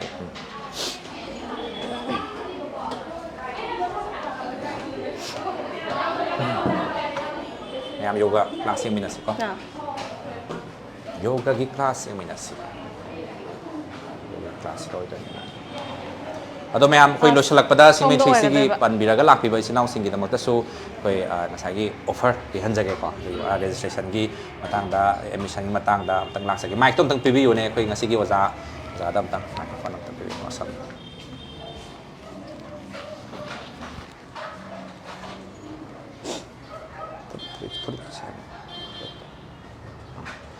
Ming tum ta hai bio ai gi ming salam taruni sana yoga ki teacher oina lai bi roi ne ba yam ngai jai yoga ki teacher hai basidi kai hai ni ek yeng bada yoga tawning masak apa chang gi da yoga tawning masak ama di yaw re ya yoga tawning ma natra yoga taw si ko yoga taw bada hakchang da nuai ba kana badi myam lai re hai pe ta sum ten tak tham biram ne yoga taw bai kana ba sing si maruina kari no ten tak na khatang tham yoga tawba se ama na fangan bache relief fangal leba ko akoina stress laiba koi thabak ki stress mayam laiba haidi study gi oiro adum angang da su study gi stress mayam laidana adu dogi masina mu meditation yawe ko meditation jina akoi gi stress laiba do maintain to holle adagi di asanas mayam tawra pasina ko moi ja asana ma to le hello moi yam distract yam tawi mari sa surya namaskar do tawro ai won de yang tabida gyan ta le yo ne concentrate tawra ga le yo khoi wai sa ge Surya Namaskar gi step adum 12 step to adum taw khoi ai ngon da yang ano khoi da yang ano hai bi ro adu to haidi stress tok tok pasida khoi gi flexibility ke kamyam se asi ju le helle adu to na hujik ti amuk khoi gi health ki da su yam importance hoina longna re dana ko adu to na sigi yoga asana je perform tau basida khoi da kana ba phangi habi do khang badagi akhoi ji yoga gi practice ama je sigi class ama hapsa bane ba dai de angang sing da di moi de anau bata igai adi moi de habit haba am le helidana adu le hen bani na habit sigi yoga je kana habi je khanga bani na angang sida adum moi sigi habit je ta hon ga di moi ju masada kana ba physical mentally oina kana ba do phangani na khalaga ozagi sing ji da training oina hapra moi na atopa school da pura ko matam na ti ana mana school sing je chu yoga class ya hapna re ba ko adu hapna bani na adu gi yoga gi web se all over India ning sai PM khoi gi ma na bau da initiate tawra ka na promote tawri bana yoga se hingal han da ya de hakchang da so mental ngasai gi peace su phangi ni plus physical peace su phang ba maram na yoga ji tangai phada ba sana da ya da ni haidana international yoga day ga pangthori sin all over the world ne khoi gi recognize to bi ba du gumba art form makhalam ne hai ta physical activity exercise ta ado ngasai gi khungai laga yam gyan ta na phambam lai da mit ko isalaga adu to hallo ni maming kai ko do ba adu meditation padmasana gi meditation tawar se ko ai se dum yaw ai su yaw doi ni hai bi koi su yaw doi spec yoga taw bu spec gum ma je ha pa ya de ba ko okay mayam khangjan bi ro ko yoga taw matam da spec up sunga yadra spec adagidi gari or su ko hadi isa do free ohen ga dam ne ba okay smaina padmasana smaina phambira matungda khoi gi spinal je ko straight thamaga duga khuchina gyan mudra da ko smaina thamaga mid ushalaga inhale exhale taroga laiga doine ba ko inhale taroga dum minute khara lai inhale exhale taroga lai ro ko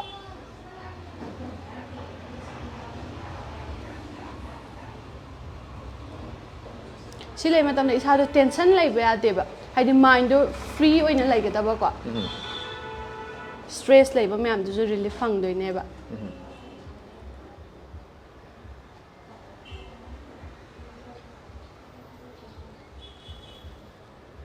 nam ngai ado asigi sum yeng biri ba mayam sigi interest hai tare asana haibra asanas haibra kainom haidana asanas ado sum basic khara atopa si khara lai re ado amani khak utlaga khoi lo sanna ba tawse basic khara arai ba da tawsi ko aruba yam kana thick ko pe hore nong tek sana phak ta ne ba triangle pose sisna trikonasana isna khong ani je khoi je triangle pose ta lai doi ne ba ko khoi gi se dedi khong ani je kitang slightly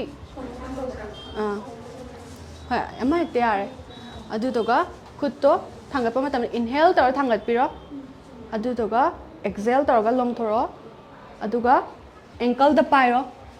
adu ga khut ama jina mathak te yeng khalaga khubak sida mit to na yeng da ba ko ada smile lai ba matam da isa da normally inhale exhale tar ga lai ga da ba ko yani long ka ba inhale tar ga exhale inhale exhale yeah yam ngai khoi kalo to ge samjan jage mayam ghari su lok thoga thamme ko ado public ta hai tare manipur myam da moroina yoga sanabiu hai bagi message amadi yahon janinge ba ko yoga sanaraga isa da nuai ba compulsory feel to biranga ni haina khala yoga instructor oina su lebi banina aduga khoi pikli bangang sing sina khai sagi school kara aga sai school sing da su initiate to jage atopa schools kaya amasu khoi yoga sanaba si dum already started tawramba yare ado tawdaba lai ta ga su ngasi khoina Nawa Shindamkon da lakpiriba lakchariba mafam sida khoi gi laibri bo ja sing sidi yoga gi matang na su instruct tawbiri makhoina hayek angang sing do yoga gi matang da basic khara makhai da su takpadi ngammani dana ado public ta manipur myam da khoi gi yoga gi instructor moina khatang kari haibiningi yoga se sanabiu haibagi message atang thambiyo yoga sanabasina dum akoida kanaba mayam phangbado hadi hojikti anamana loina worldwide oina ju thola banina ko khangbanga me yoga tawbasina su kanabani na nungti gi hadi akoina gym chatna ba khotna bas maina same smaina yoga nongmagi khara surya namaskar live da step 12 laiba lai ko adugi step to nongmagi khara kitang tawra su isa da kanaba akoi gi indigest tawba ngam da ba ko adu stress laiba aduga isado haidi akhoi ji hujikti dum chinjak ta ju kitang khetna ba lai dina aduduna adugi ma'am haidi adu chasan bada nungai taba adugi relief ma'am ju phangani aduduna yoga tawase nungtigi dum khar taw haninge haini thank you Miss Puson thaga sari do Miss ma'am musu hanan thaga sari ko matam ha kai thokpiraga symmetry sing bri bachin lau sing gi damakta ngahak demo pi ba asem ba yoga class ri phanam sangani haina khale asigi ona di ha hoi asi akoina demo na ba gi damakta khatang request tawjaru matam na harau perform to bi ba damakta su Nawa Shindamkon da khoi train to biri ba training sing musu hanan thaga sari wish you all the best aduga mafam sidagi hona khoi mai pakpa ngasagi 6 months course se hek loi khram matung da pass out hek to loi baga pass out hek to baga khoi ngasagi matik chaba school sing da changba na tragana ngasagi home tutor to pamjaba khoi mama pa yam leidara aduna su loi corporate sanu ko thank you mai to lo projai ai mathang da khoi founder se tang losalak pagi oina sum miski mai kai dagi principal na khoi manipur myam da kari message kali thambeningi losalak pada founder ga matem tang wai sajage aduga ma ga wai wasana sara losana batang thambiyo principal gi mai kai dagi kai message thambe aina haijaning base hojik manipur gi kasin koya da lai riba khoi oza gi sinpham jibu pamjaba mioi sing hai tare ko khoi training center se da lakpi duna khoi sta bi ba facility sing se phangmina se aduga haidi topa khoi pre primary teachers training hai ga rhymes tang khan ba se mayam na sidang khan bi ga no haidi rhymes khak tang na te khoi sta pi ba facility se haidi rhymes tang ta ka da ba na te ko khoi pre gi se sa haidi art and craft adagi drawing adagi mayam activities mayam lai ri ba ko aduna siguma mayam se haidi phangmina se aduna hana khangam da ba lai raga so hadi ngasi gi life se gi mateng dagi di mi myam khogi oza oining ba haitare oza gi sinpham sida yam pamjaba mioi singna lakpiraga amtang kano tongminasi si haijaninge ya no aija thank you so much Miss ngasi gi principal oi very be Miss swimming do kai ba ai ngasai Miss Thoi bosu ngate Miss Langlen Miss head mistress bosu hanna thaga chari duga founder ma'am Thoi da laksage mayam na haitare mayam na khangbini am ga doise mafam asida ngasagi 6 months ki teachers training ngasagi course ma yaw na hona matam da at least certain fees khadi khoi gi lobirangani lodab su yadaba nate natra changa doriba mayam se video facilities mayam se sel gi sel champhang matane aduna minimum khoi gi mayam dagi lobiriba khoi gi fees si kaya no registration tobada daidi form da kamai tobano admission da kaya no monthly fees na kaya no khatang details oina tang thambiyo aduga losalak pada khangpek khangbo hanga ma se thamjari ko adu su perform tang pemina se habiyo khoi gi fees se hana di haitare ne hana deep akhoi gi fees se haidi yamame haitare manipur da di ko adubu mapalam ga yengna ruba da di akhoi gi fees se aduki matik ne me ado yamamba se akhoi hojik se amuk haidi covid ki wana ruba da gi haitare covid ki saitheng phangna ruba da gi akhoi na paisa se hojik handaraga haidi 4000 above he na 5000 nuki me akhoi offer tawjari akhoi hojik se admission da 5000 aduga registration da 1000 aduga 6000 lai all together ko aduga kaino da akhoi gi monthly da haitare monthly da 1000 oi ba 1 month ta 6 months da 6000 ta dumaina adugi kaino tawgen doi tai total da ding sai course fee se 12000 oi ga done lising train thoi ga doine lising train thoi se ngasai gi mi amagi career da ngasai gi chalama na tragana mafam se train to bulak ke dori ba mi amagi career da di ngasai gi 12000 gai se di ma masana bu matik chana chachak ga di tham da loimba ko payaba amount ama oiba ko man masana practice tawra kanda school amada pura kanda tuition mayam chala kanda ilai lai ba sen pham amdi oiba mohan tan matam da ilai lai ba investment edu masana ju knowledge nga kadoini matik chara kadoini mina respect taw kadoini kwai de maru oiba oja mo itari mayam respect taw ba sisi mayam na maru ni ko ado mayam si respect se phanga matung da bawda do mayam ingna koi gi hingna bagi livelihood tan ba ya ba do ba profession mayam rewarding oiba profession amane ado kana gumba miyo yamana singjamai 360 gi se video yeng badagi mafam se lakcha bani haibi ba isin lau singda koi gi makhoi na machin bang no offer me pi ba haibi draga su singjamai 360 pallaga lakpi ba isin lau singda koi gi offer pibiu haiba se each and every koi singjamai 360 na so mine request toraga program am tang namjage program tang cover tawjage public interest haina changjalu mafam sing se koi commission laujade akhoi na laujari se di just ngasai gi lakpi ri ba mayam do adu da paisa kha tabi gi ba do ne akhoi na pamjari se akhoi di just makhoi da kana ba phangjaki do akhoi ta singna pamjai adu makhoi da certain amount of certain amount of fees tabi yu haibna haijaning mane kaya bau tabagi plan tawbi tang khallaga haibiyo mase khoi singjamai 360 gi site tagi lakpiragadi akhoi registration fees sima akhoi kaino free oi thoksage na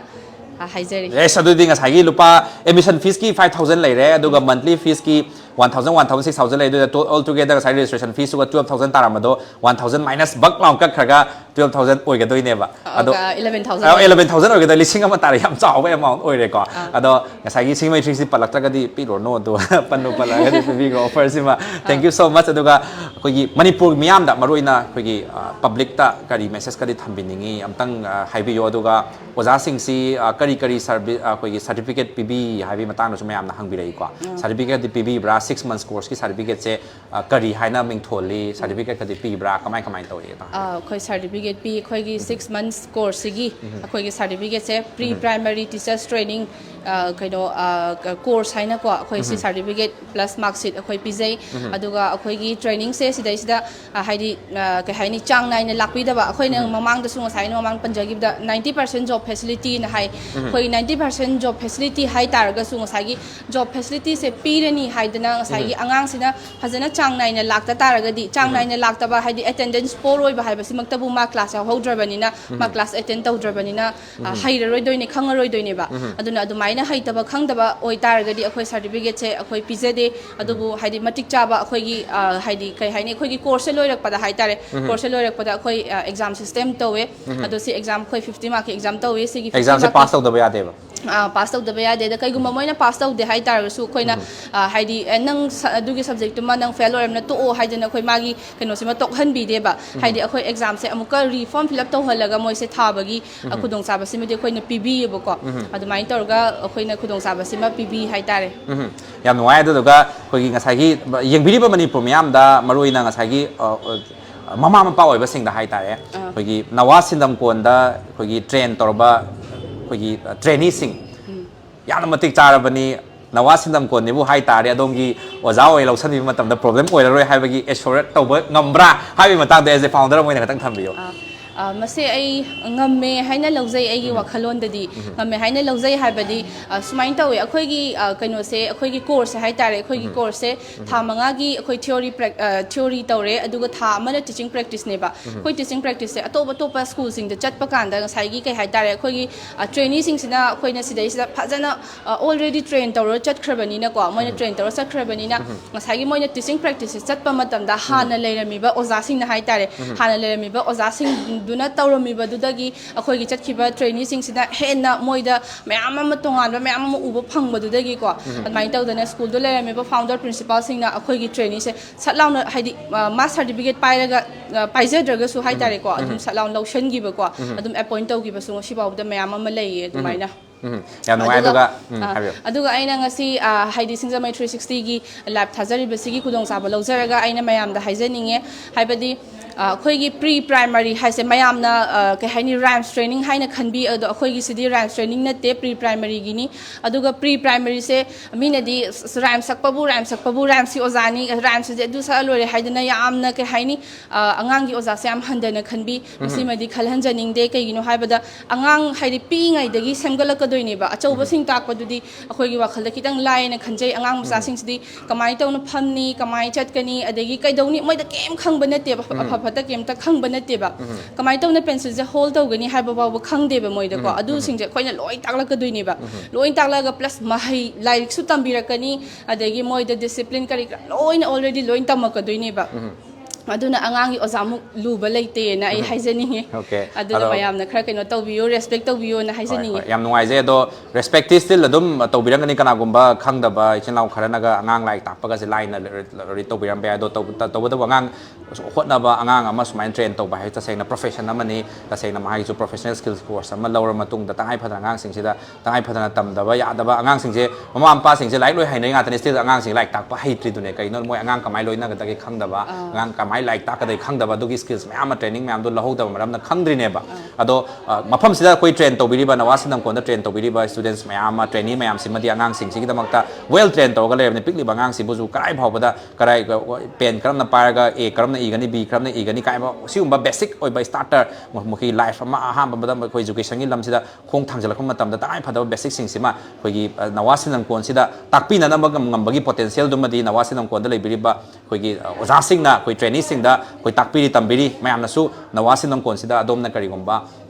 ꯉꯁꯥꯏꯒꯤ ꯑꯣꯖꯥꯒꯤ ꯁꯤꯟꯐꯝ ꯑꯁꯤꯕꯨ ꯄꯥꯝꯕꯤꯗꯅ ꯑꯉꯥꯡꯁꯤꯡꯕꯨ teacher ꯑꯩꯈꯣꯏꯒꯤ train ꯇꯧꯕꯤꯅꯤꯡꯕ ꯑꯉꯥꯡꯁꯤꯡꯕꯨ tuition ꯇꯧꯕꯤꯅꯤꯡꯕ ꯑꯣꯖꯥ school ꯑꯃꯗ ꯄꯨꯕꯤꯅꯤꯡꯕ ꯑꯣꯖꯥꯁꯤꯡ ꯂꯩꯔꯒꯁꯨ ꯑꯗꯨꯝ ꯂꯥꯛꯄꯤꯕ ꯌꯥꯏ ꯅꯠꯇ꯭ꯔꯅꯦ ꯑꯩꯈꯣꯏ ꯂꯥꯛꯄꯤꯔꯒ ꯑꯀꯥꯏꯕ ꯂꯩꯖꯗꯦ ꯑꯩꯈꯣꯏꯒꯤ ꯁꯥꯏꯠꯇꯩꯁꯨ ꯑꯩꯈꯣꯏꯒꯤ ꯇ꯭ꯔꯦꯅꯤꯁꯤꯡꯁꯦ ꯍꯥꯏꯇꯥꯔꯦ ꯃꯣꯏꯕꯨ ꯍꯥꯏꯗꯤ ꯃꯣꯏꯁꯦ ꯂꯣꯏꯅ ꯊꯕꯛ ꯇꯧꯖꯈꯤꯅꯕ ꯍꯥꯏꯅ ꯑꯩꯈꯣꯏꯅ ꯑꯗꯨꯃꯥꯏꯅ ꯍꯥꯏꯗꯤ ꯃꯣꯏꯁꯦ ꯁꯦꯟꯊꯣꯛ ꯂꯝꯕꯤ ꯂꯩꯅꯕꯅ ꯑꯗꯨꯃꯥꯏꯅ ꯂꯣꯏꯅ ꯁꯤꯟꯕꯤ ꯑꯗꯨꯒ ꯑꯩꯈꯣꯏꯒꯤ ꯁ꯭ꯀꯨꯜꯒꯤ ꯁꯥꯏꯠꯇ ꯇ꯭ꯌꯨꯁꯟ ꯑꯣꯏꯒꯦꯔꯥ ꯍꯣꯝ ꯇ꯭ꯌꯨꯇꯔ ꯑꯣꯏꯒꯦꯔꯥ ꯂꯥꯛꯄꯁꯦ ꯑꯩꯈꯣꯏꯅ ꯇ꯭ꯔꯦꯅꯤꯁꯤꯡꯗ ꯂꯣꯏꯅ ꯃꯣꯏꯗ ꯈꯨꯗꯣꯡꯆꯥꯕꯁꯤꯃ ꯑꯗꯨꯝ ꯄꯤꯕꯤ ꯑꯣꯀꯦ ꯌꯥꯝ ꯅꯨꯡꯉꯥꯏꯖꯩ ꯉꯁꯤꯗꯤ ꯅꯋꯥ ꯁꯤꯟꯗꯝꯀꯣꯟꯒꯤꯁꯨ ꯑꯩꯈꯣꯏ ꯐꯥꯎꯟꯗꯔ ꯑꯣꯏꯕꯤꯔꯤꯕ ꯃꯦꯝ ꯊꯣꯏꯅꯁꯨ ꯍꯥꯏꯕꯤꯔꯛꯄ ꯃꯇꯨꯡ ꯏꯟꯅ ꯍꯣꯠꯅꯕꯤꯔꯤ ꯃꯈꯥ ꯇꯥꯅꯁꯨ ꯍꯣꯠꯅꯕꯤꯔꯤ ꯃꯃꯥꯡꯗ ꯍꯣꯠꯅꯕꯤꯈꯤꯕꯒꯤ ꯃꯇꯨꯡ ꯏꯟꯅ 90% ꯄ꯭ꯂꯦꯁꯃꯦꯟ ꯔꯦꯀꯣꯔꯗꯅꯤ ꯂꯩꯔꯤꯁꯦ ꯑꯗꯣ ꯁꯤꯡꯃꯩꯊ꯭ꯔꯤꯁꯤ ꯃꯥꯏꯀꯩꯗꯒꯤ ꯋꯤꯁ ꯇꯧꯖꯅꯤꯡꯕꯁꯤ ꯂꯥꯛꯂꯤꯕ ꯆꯍꯤ ꯑꯃ ꯑꯅꯤ ꯁꯤꯗꯩꯁꯤꯗ ꯂꯥꯛꯏꯕ ꯁꯤꯖꯟ ꯑꯃꯅꯤ ꯁꯤꯗꯩꯁꯤꯗ ꯉꯁꯥꯏꯒꯤ 90%ꯁꯤ ꯑꯣꯚꯔꯇꯦꯛ ꯇꯧꯔꯛꯑꯒ ꯊꯨꯅ ꯌꯥꯡꯅ 99+% ꯑꯩꯈꯣꯏꯒꯤ ꯀꯚꯔ ꯇꯧꯕ ꯉꯝꯅꯕ ꯍꯣꯠꯅꯕꯤꯌꯨ ꯁꯤꯡꯃꯩꯊ꯭ꯔꯤꯁꯤ ꯃꯥꯏꯀꯩꯗꯒꯤ we wish you all the best ꯍꯥꯏꯕꯁꯤꯃ ꯅꯋꯥ